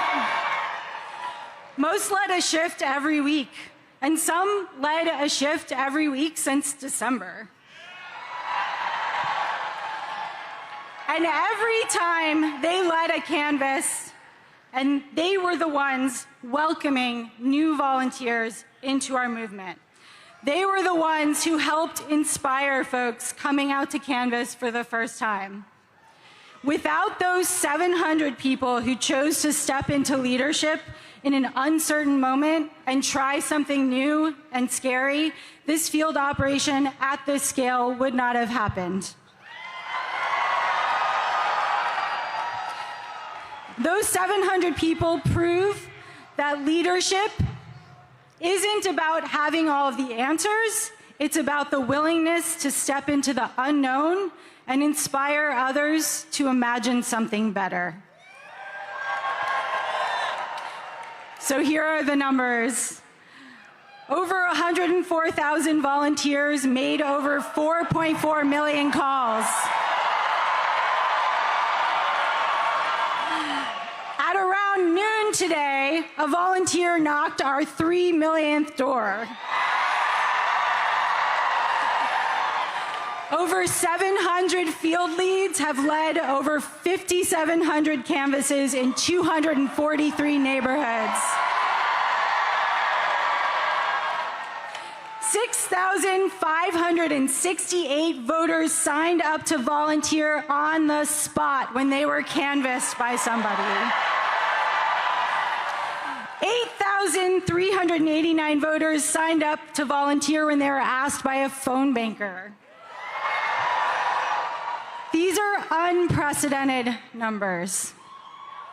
The bravery that you all have shown, that this field operation carried across all 5 boroughs, is going to transform our city. What all 100,400 of us have accomplished has rewritten the possibilities of mass democratic action. And it doesn't stop tonight. We all know that we won't stop at electing Zohran. We will continue to fight to bring the affordable of New York City to life. I am so excited to do that with all of you. And now I'm so honored to introduce the person you've been waiting to hear. We've worked for many years to bring about change in New York City that it so urgently needs. He's been a friend, and he is the next mayor of the greatest city on earth, Zohran Mamdani.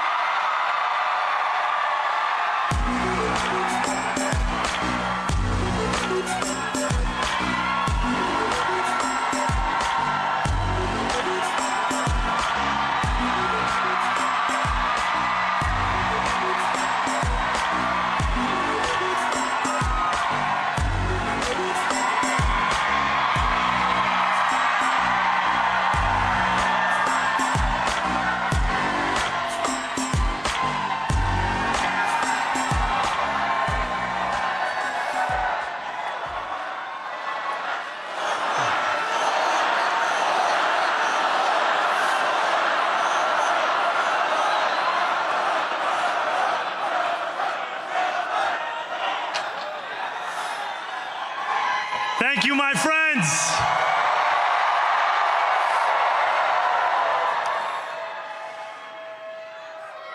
The sun may have set over our city this evening, but as Eugene Debs once said, I can see the dawn of a better day for humanity. For as long as we can remember, the working people of New York have been told by the wealthy and the well-connected that power does not belong in their hands. Fingers bruised from lifting boxes on the warehouse floor, palms calloused from delivery bike handlebars, knuckles scarred with kitchen burns. These are not hands that have been allowed to hold power. And yet, over the last 12 months, you have dared to reach for something greater. Tonight, against all odds, we have grasped it. The future is in our hands. My friends, we have toppled a political dynasty.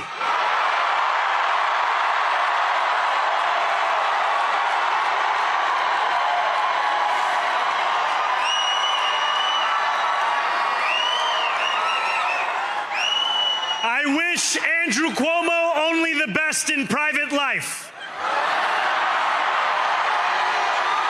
But let tonight be the final time I utter his name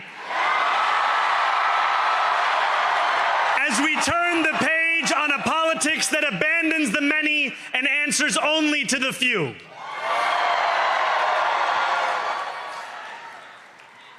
New York, tonight you have delivered a mandate for change, a mandate for a new kind of politics, a mandate for a city we can afford, and a mandate for a government that delivers exactly that. On January 1st, I will be sworn in as the mayor of New York City.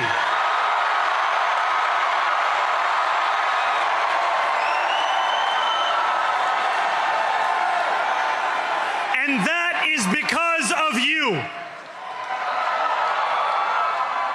So before I say anything else, I must say this. Thank you. Thank you to the next generation of New Yorkers who refuse to accept that the promise of a better future was a relic of the past. You showed that when politics speaks to you without condescension, we can usher in a new era of leadership. We will fight for you because we are you. Or as we say on Steinway, ana minkum wa ilaykum.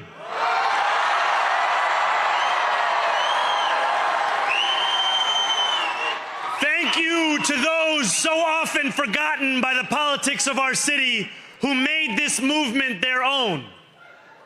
I speak of Yemeni bodega owners and Mexican abuelas, Senegalese taxi drivers and Uzbek nurses, Trinidadian line cooks and Ethiopian aunties. Yes, aunties. To every New Yorker in Kensington and Midwood and Hunts Point, know this. This city is your city, and this democracy is yours too. This campaign is about people like Wesley, an 1199 organizer I met outside of Elmhurst Hospital on Thursday night. A New Yorker who lives elsewhere, who commutes 2 hours each way from Pennsylvania because rent is too expensive in this city. It's about people like the woman I met on the BX 33 years ago, who said to me, I used to love New York, but now it's just where I live. And it's about people like Richard, the taxi driver I went on a 15-day hunger strike with outside of City Hall, who still has to drive his cab 7 days a week. My brother, we are in City Hall now.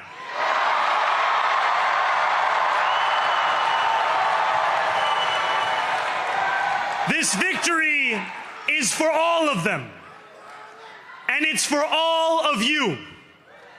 The more than 100,000 volunteers who built this campaign into an unstoppable force. Because of you, we will make this city one that working people can love and live in again. With every door knocked, every petition signature earned, and every hard-earned conversation, you eroded the cynicism that has come to define our politics. Now, I know that I have asked for much from you over this last year. Time and again, you have answered my calls. But I have one final request. New York City, breathe this moment in. We have held our breath for longer than we know. We have held it in anticipation of defeat. Held it because the air has been knocked out of our lungs too many times to count. Held it because we cannot afford to exhale. Thanks to all of those who sacrificed so much, we are breathing in the air of a city that has been reborn.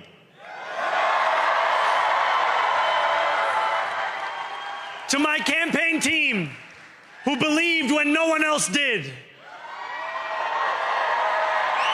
and who took an electoral project and turned it into so much more, I will never be able to express the depth of my gratitude. You can sleep now. To my parents, Mama and Baba, you have made me into the man I am today.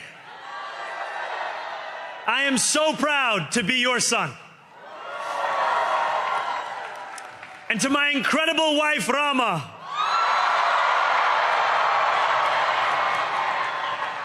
Hayati, there is no one I would rather have by my side in this moment and in every moment. To every New Yorker, whether you voted for me for one of my opponents, or felt too disappointed by politics to vote at all, thank you for the opportunity to prove myself worthy of your trust. I will wake each morning with a singular purpose: to make this city better for you than it was the day before. There are many who thought this day would never come, who feared that we would be condemned only to a future of less, with every election consigning us simply to more of the same. And there are others who see politics today as too cruel for the flame of hope to still burn. New York, we have answered those fears. Tonight we have spoken in a clear voice. Hope is alive. Hope is a decision that tens of thousands of New Yorkers made day after day, volunteer shift after volunteer shift, despite attack ad after attack ad. More than 1 million of us stood in our churches, in gymnasiums, in community centers, as we filled in the ledger of democracy. And while we cast our ballots alone, we chose hope together. Hope over tyranny. Hope over big money and small ideas. Hope over despair. We won because New Yorkers allowed themselves to hope that the impossible could be made possible. And we won because we insisted that no longer would politics be something that is done to us. Now it is something that we do.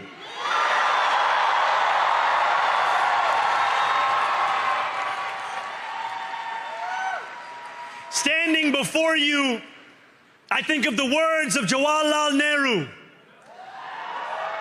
A moment comes but rarely in history when we step out from the old to the new, when an age ends and when the soul of a nation long suppressed finds utterance. Tonight we have stepped out from the old into the new. So let us speak now with clarity and conviction that cannot be misunderstood about what this new age will deliver and for whom. This will be an age where New Yorkers expect from their leaders a bold vision of what we will achieve, rather than a list of excuses for what we are too timid to attempt. Central to that vision will be the most ambitious agenda to tackle the cost of living crisis that this city has seen since the days of Fiorella LaGuardia.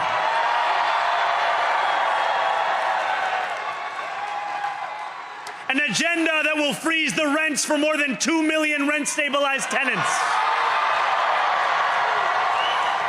Make buses fast and free.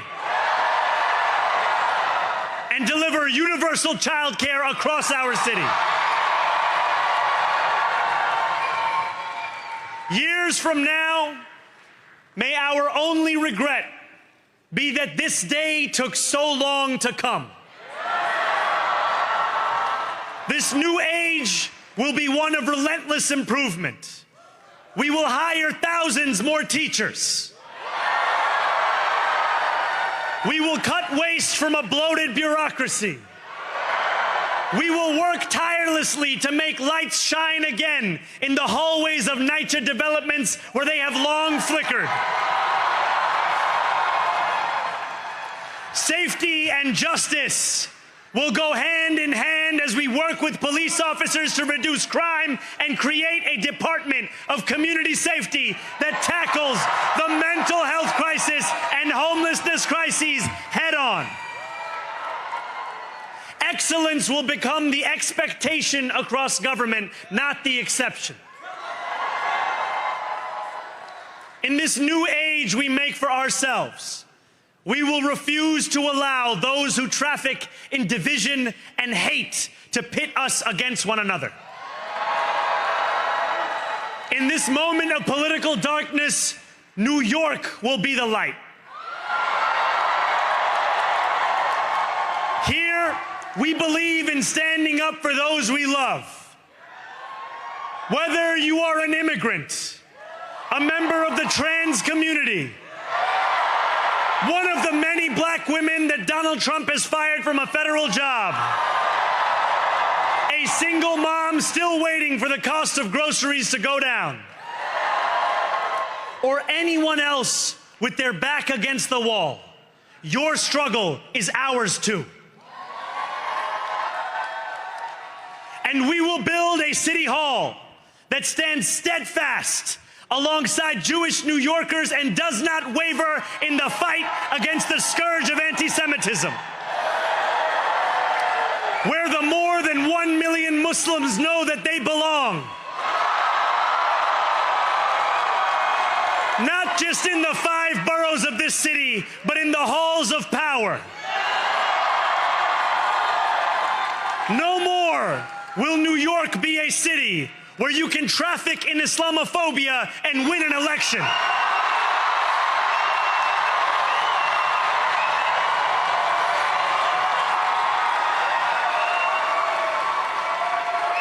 This new age will be defined by a competence and a compassion that have too long been placed at odds with one another. We will prove that there is no problem too large for government to solve and no concern too small for it to care about. For years, those in City Hall have only helped those who can help them. But on January 1st, we will usher in a city government that helps everyone. Now, I know that many have heard our message only through the prism of misinformation. Tens of millions of dollars have been spent to redefine reality and to convince our neighbors that this new age is something that should frighten them. As has so often occurred, the billionaire class has sought to convince those making $30 an hour that their enemies are those earning $20 an hour. They want the people to fight amongst ourselves so that we remain distracted from the work of remaking a long broken system. We refuse to let them dictate the rules of the game anymore. They can play by the same rules as the rest of us. Together, we will usher in a generation of change. And if we embrace this brave new course, rather than fleeing from it, we can respond to oligarchy and authoritarianism with the strength it fears, not the appeasement it craves. After all, if anyone can show a nation betrayed by Donald Trump how to defeat him, it is the city that gave rise to him.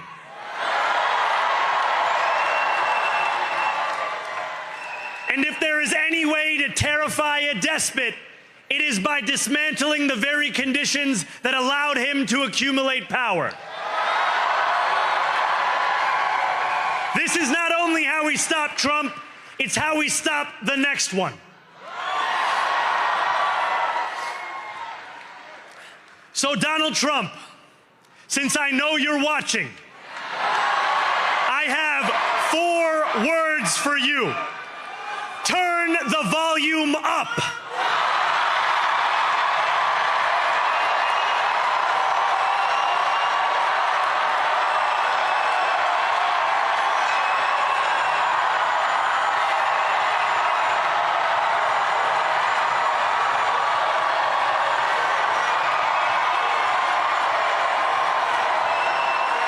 We will hold bad landlords to account because the Donald Trumps of our city have grown far too comfortable taking advantage of their tenants. We will put an end to the culture of corruption that has allowed billionaires like Trump to evade taxation and exploit tax breaks. We will stand alongside unions and expand labor protections because we know, just as Donald Trump does, that when working people have ironclad rights, the bosses who seek to extort them become very small indeed. New York will remain a city of immigrants, a city built by immigrants, powered by immigrants, and as of tonight, led by an immigrant.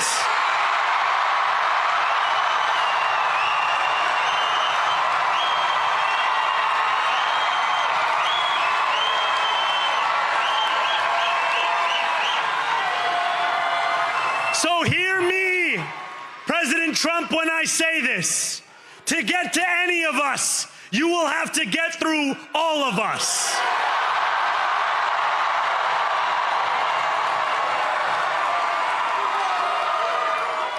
When we enter City Hall in 58 days, expectations will be high. We will meet them. A great New Yorker once said that while you campaign in poetry, you govern in prose. If that must be true, let the prose we write still rhyme, and let us build a shining city for all. And we must chart a new path, as bold as the one we have already traveled. After all, the conventional wisdom would tell you that I am far from the perfect candidate. I am young, despite my best efforts to grow older. I am Muslim. I am a democratic socialist. And most damning of all, I refuse to apologize for any of this. And yet, if tonight teaches us anything, it is that convention has held us back. We have bowed at the altar of caution, and we have paid a mighty price. Too many working people cannot recognize themselves in our party. And too many among us have turned to the right for answers to why they've been left behind. We will leave mediocrity in our past. No longer will we have to open a history book for proof that Democrats can dare to be great. Our greatness will be anything but abstract. It will be felt by every rent-stabilized tenant who wakes up on the first of every month, knowing the amount they're going to pay hasn't soared since the month before. It will be felt by each grandparent who can afford to stay in the home they have worked for, and whose grandchildren live nearby because the cost of childcare didn't send them to Long Island. It will be felt by the single mother who is safe on her commute and whose bus runs fast enough that she doesn't have to rush school drop-off to make it to work on time. And it will be felt when New Yorkers open their newspapers in the morning and read headlines of success, not scandal.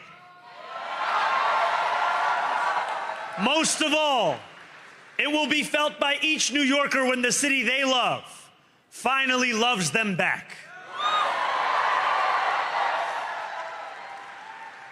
Together, New York, we're going to freeze the...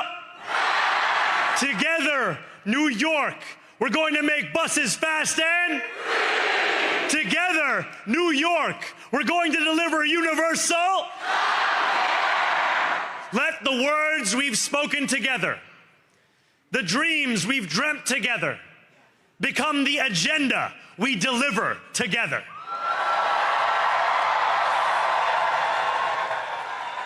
New York, this power, it's yours. This city belongs to you. Thank you.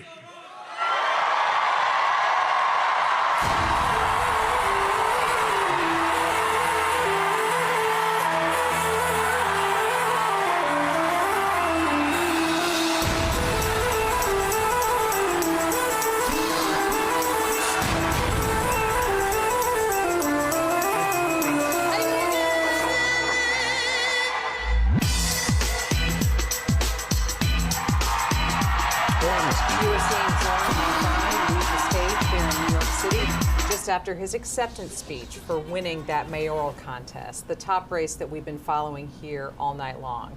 On the lower right-hand side of your screen, you're also seeing images coming in from an election night watch party with Mamdani's supporters. And in the lower left-hand quadrant, a screen where we're waiting on California Governor Gavin Newsom to appear. He's been campaigning heavily on the Prop 50 issue that passed in his state tonight, and we expect to be seeing him at some point. But now we're going to go back to New York City, where Philip Crowther has been following the Mamdani campaign this evening, and he is going to give us his update from the ground there in Brooklyn now that we have heard the candidates speak. Philip? Yeah, on stage now alongside Zohran Mamdani, and in fact leaving the stage here in downtown Brooklyn as we speak.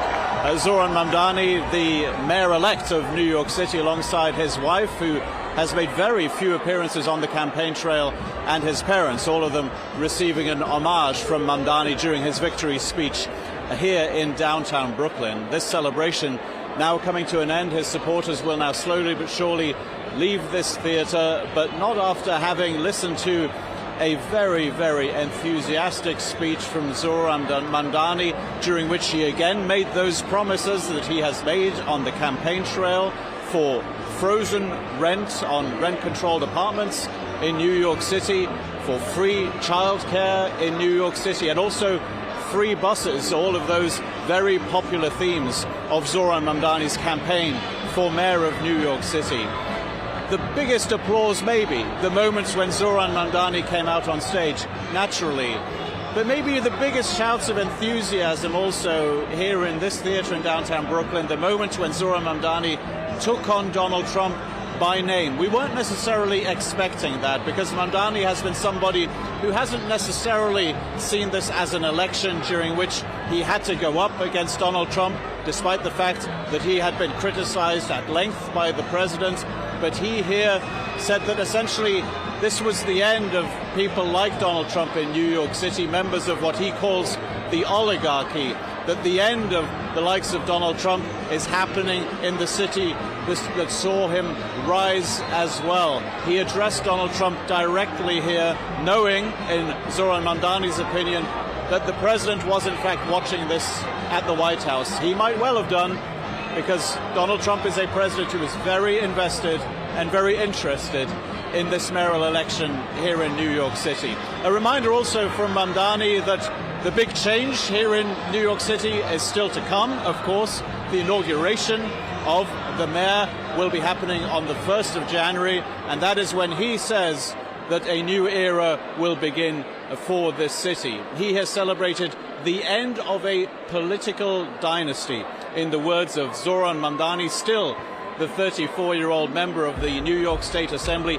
and soon to be mayor of New York City. When he talks about the end of a political dynasty, he's talking about Andrew Cuomo, the former governor of New York, who lost to him in the Democratic primary in June and has lost to him again here tonight as an independent in this run for mayor of New York City.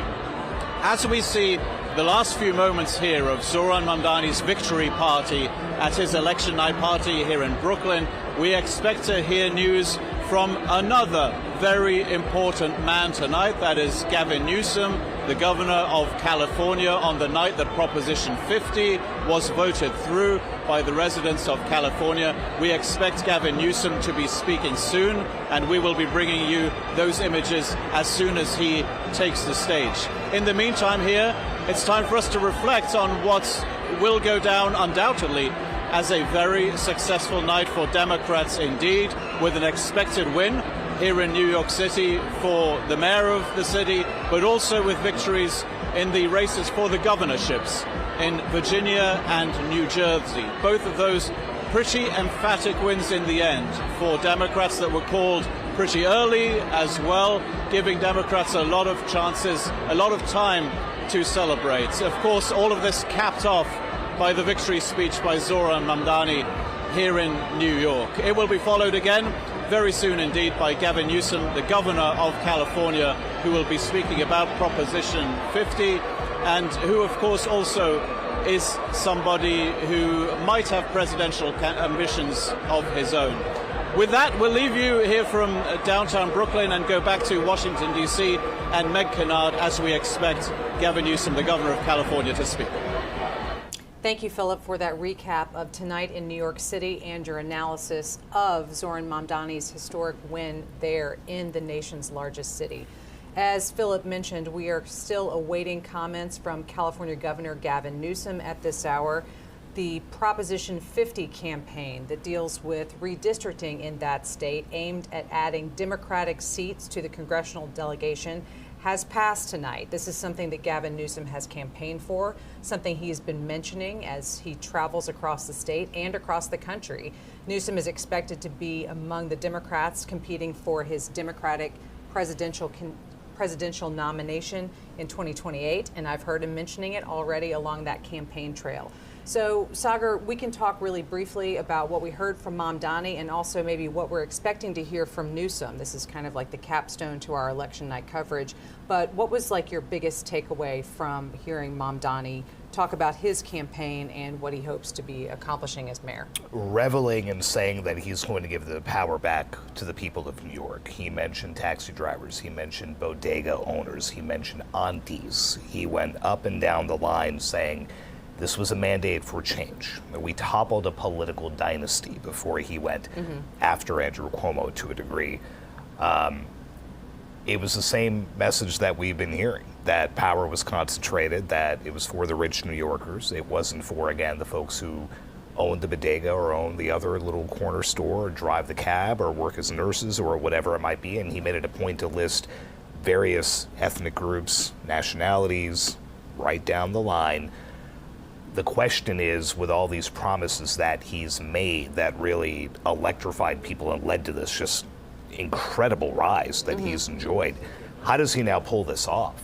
Right? That's got to be the question that gets asked now. There's going to be a whole lot of work to do. I mean, he's talking about free city bus rides, free child care, government-run stores.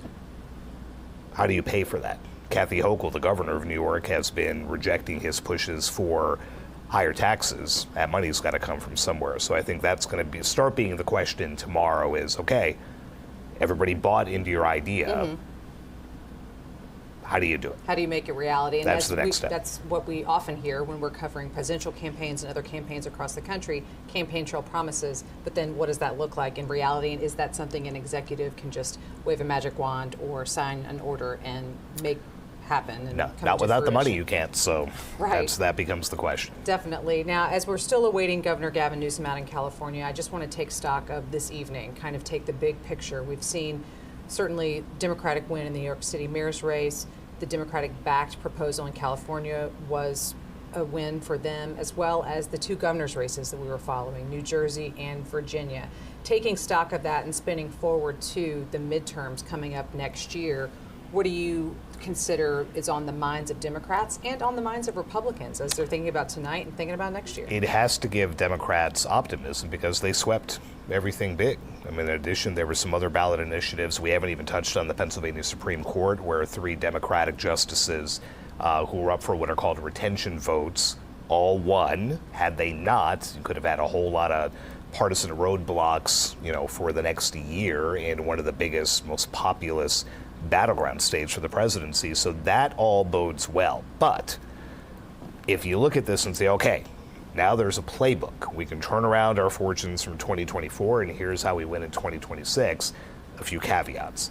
Limited states today, almost all of them were blue leaning. That doesn't necessarily mean that works everywhere.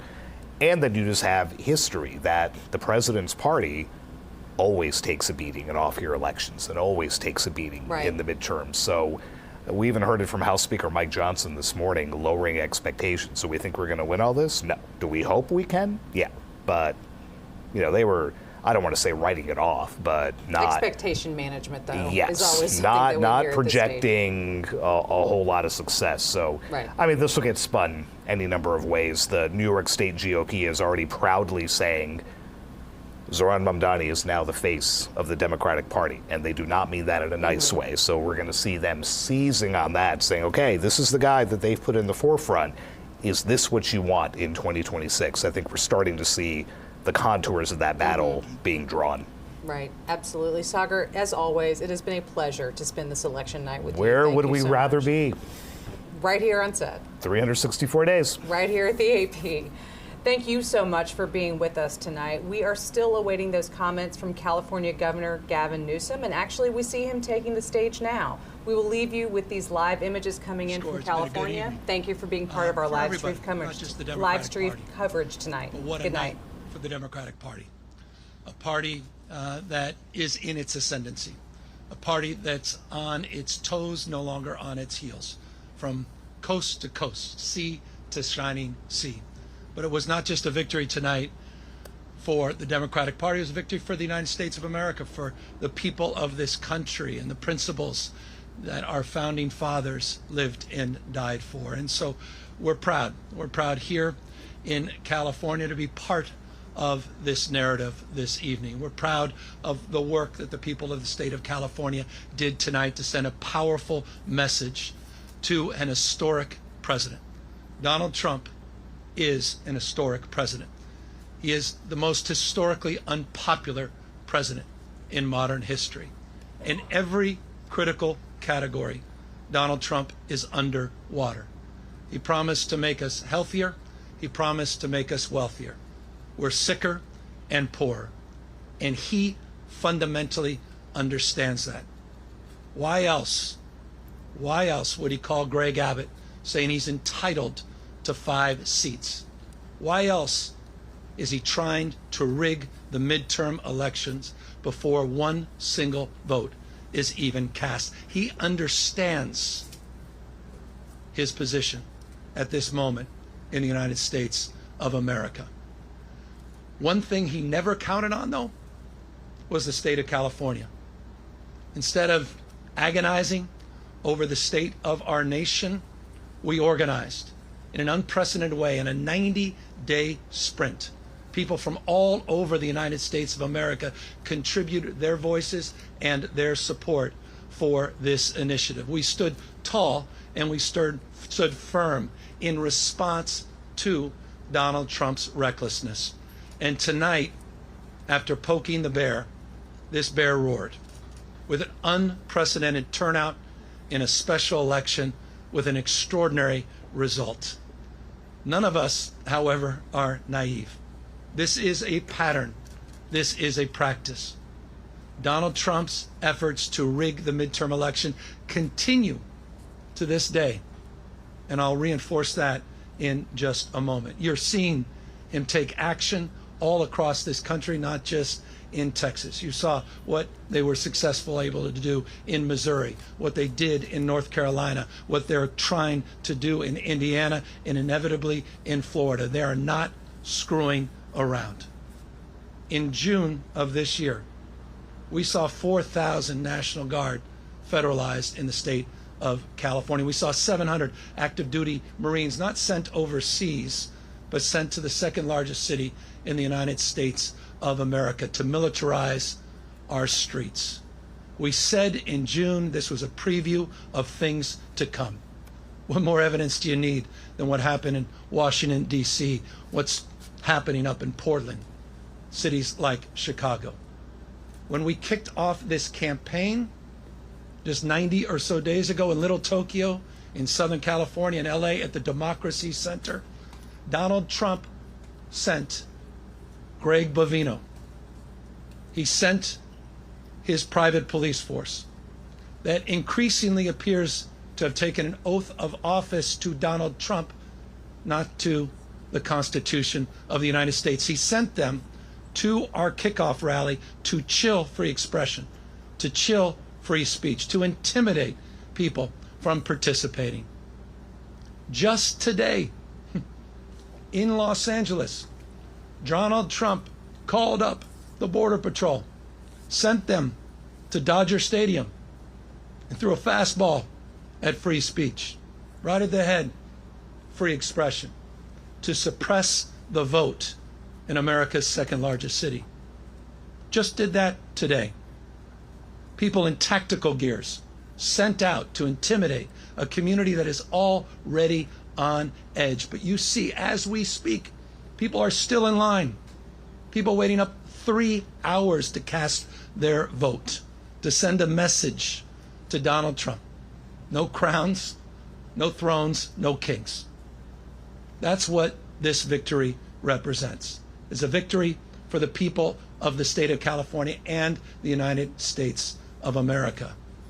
And this is a victory that's punctuated with a sober reminder that it's not just the actions that Donald Trump has taken to federalize our guard, to begin the process of militarizing American cities, to intimidate free expression and speech by utilizing ICE and Border Patrol in America's cities. But he also announced today, right when polls were opening, that this election was rigged. That this election was rigged. Of course, those are familiar words. It's exactly what Donald Trump said after January 6th, that day of love, where he tried to light democracy on fire. He tried to wreck this country, and he called in to the Secretary of State in Georgia, calling up for 11, 12,000 votes, just like he called Greg Abbott, saying he's entitled to those 5 seats. He said this election was rigged, and he's moving to look for criminal prosecution and investigations at the Department of Justice. He is not screwing around. So tonight, I'm proud, but I'm very mindful and sober of the moment we are living in. Donald Trump does not believe in fair and free elections. Period and full stop. This is not complicated, and it's self-evident to anyone paying attention. You start to stack up all of these actions that continue to this moment and will continue in moments to come. If you think I'm exaggerating, consider his announcement just a few weeks ago to send rapid response teams all across the United States, in all 50 states, tens of thousands of members of the military prepared for urban deployment. A preview of things to come. But back to this state. Our state of mind was resolute. Our state of mind was resolved to stand firm and to stand tall, to not be intimidated, to not be humiliated, to not fall prey to cynicism, to not fall prey to fear and the anxiety of someone that believes in only one thing, shock and awe, to intimidate and exhaust us. But we're seeing all across this country, 7 million people strong, standing up, not just for themselves, but for each other and for these enduring and historic principles of our founding fathers. And I'll end on that. Next year is the 250th anniversary of the best of Roman Republic, the best of Greek democracy. This fundamental notion of a system of checks and balances, of popular sovereignty, the rule of law. Mr. President, the rule of law, not the rule of dawn.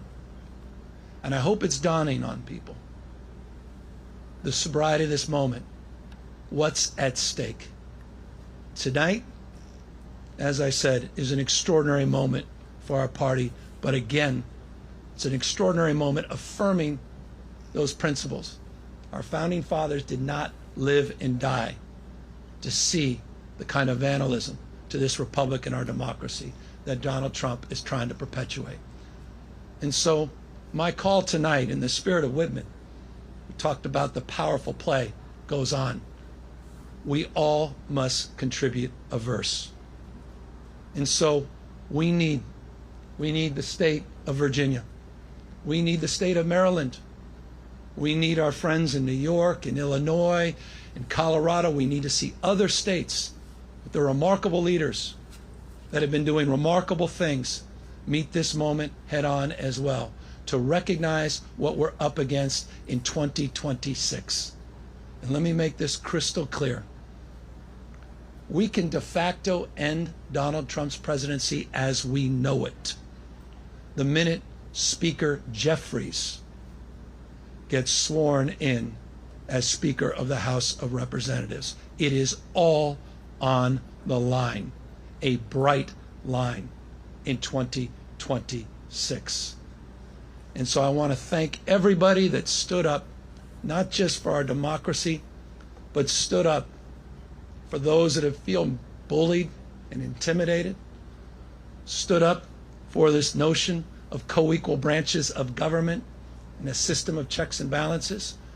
And I want to thank my wife, who reminds me every single day that this is about those that feel alone, those that feel isolated, those that feel an anxiety and a stress that they never could have imagined in their lives. This was about saying to them, we have your back, we see you, you matter, we care.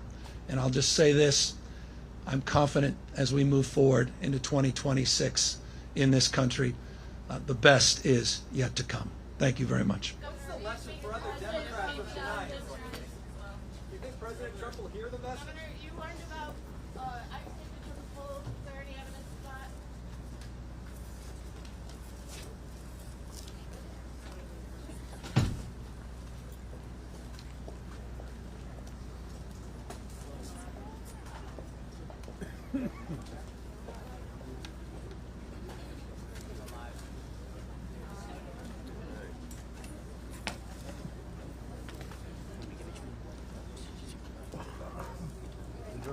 No, not really.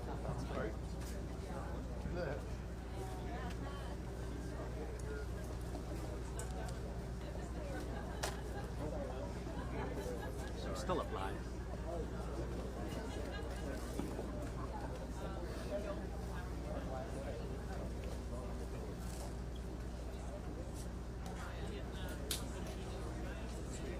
Yeah.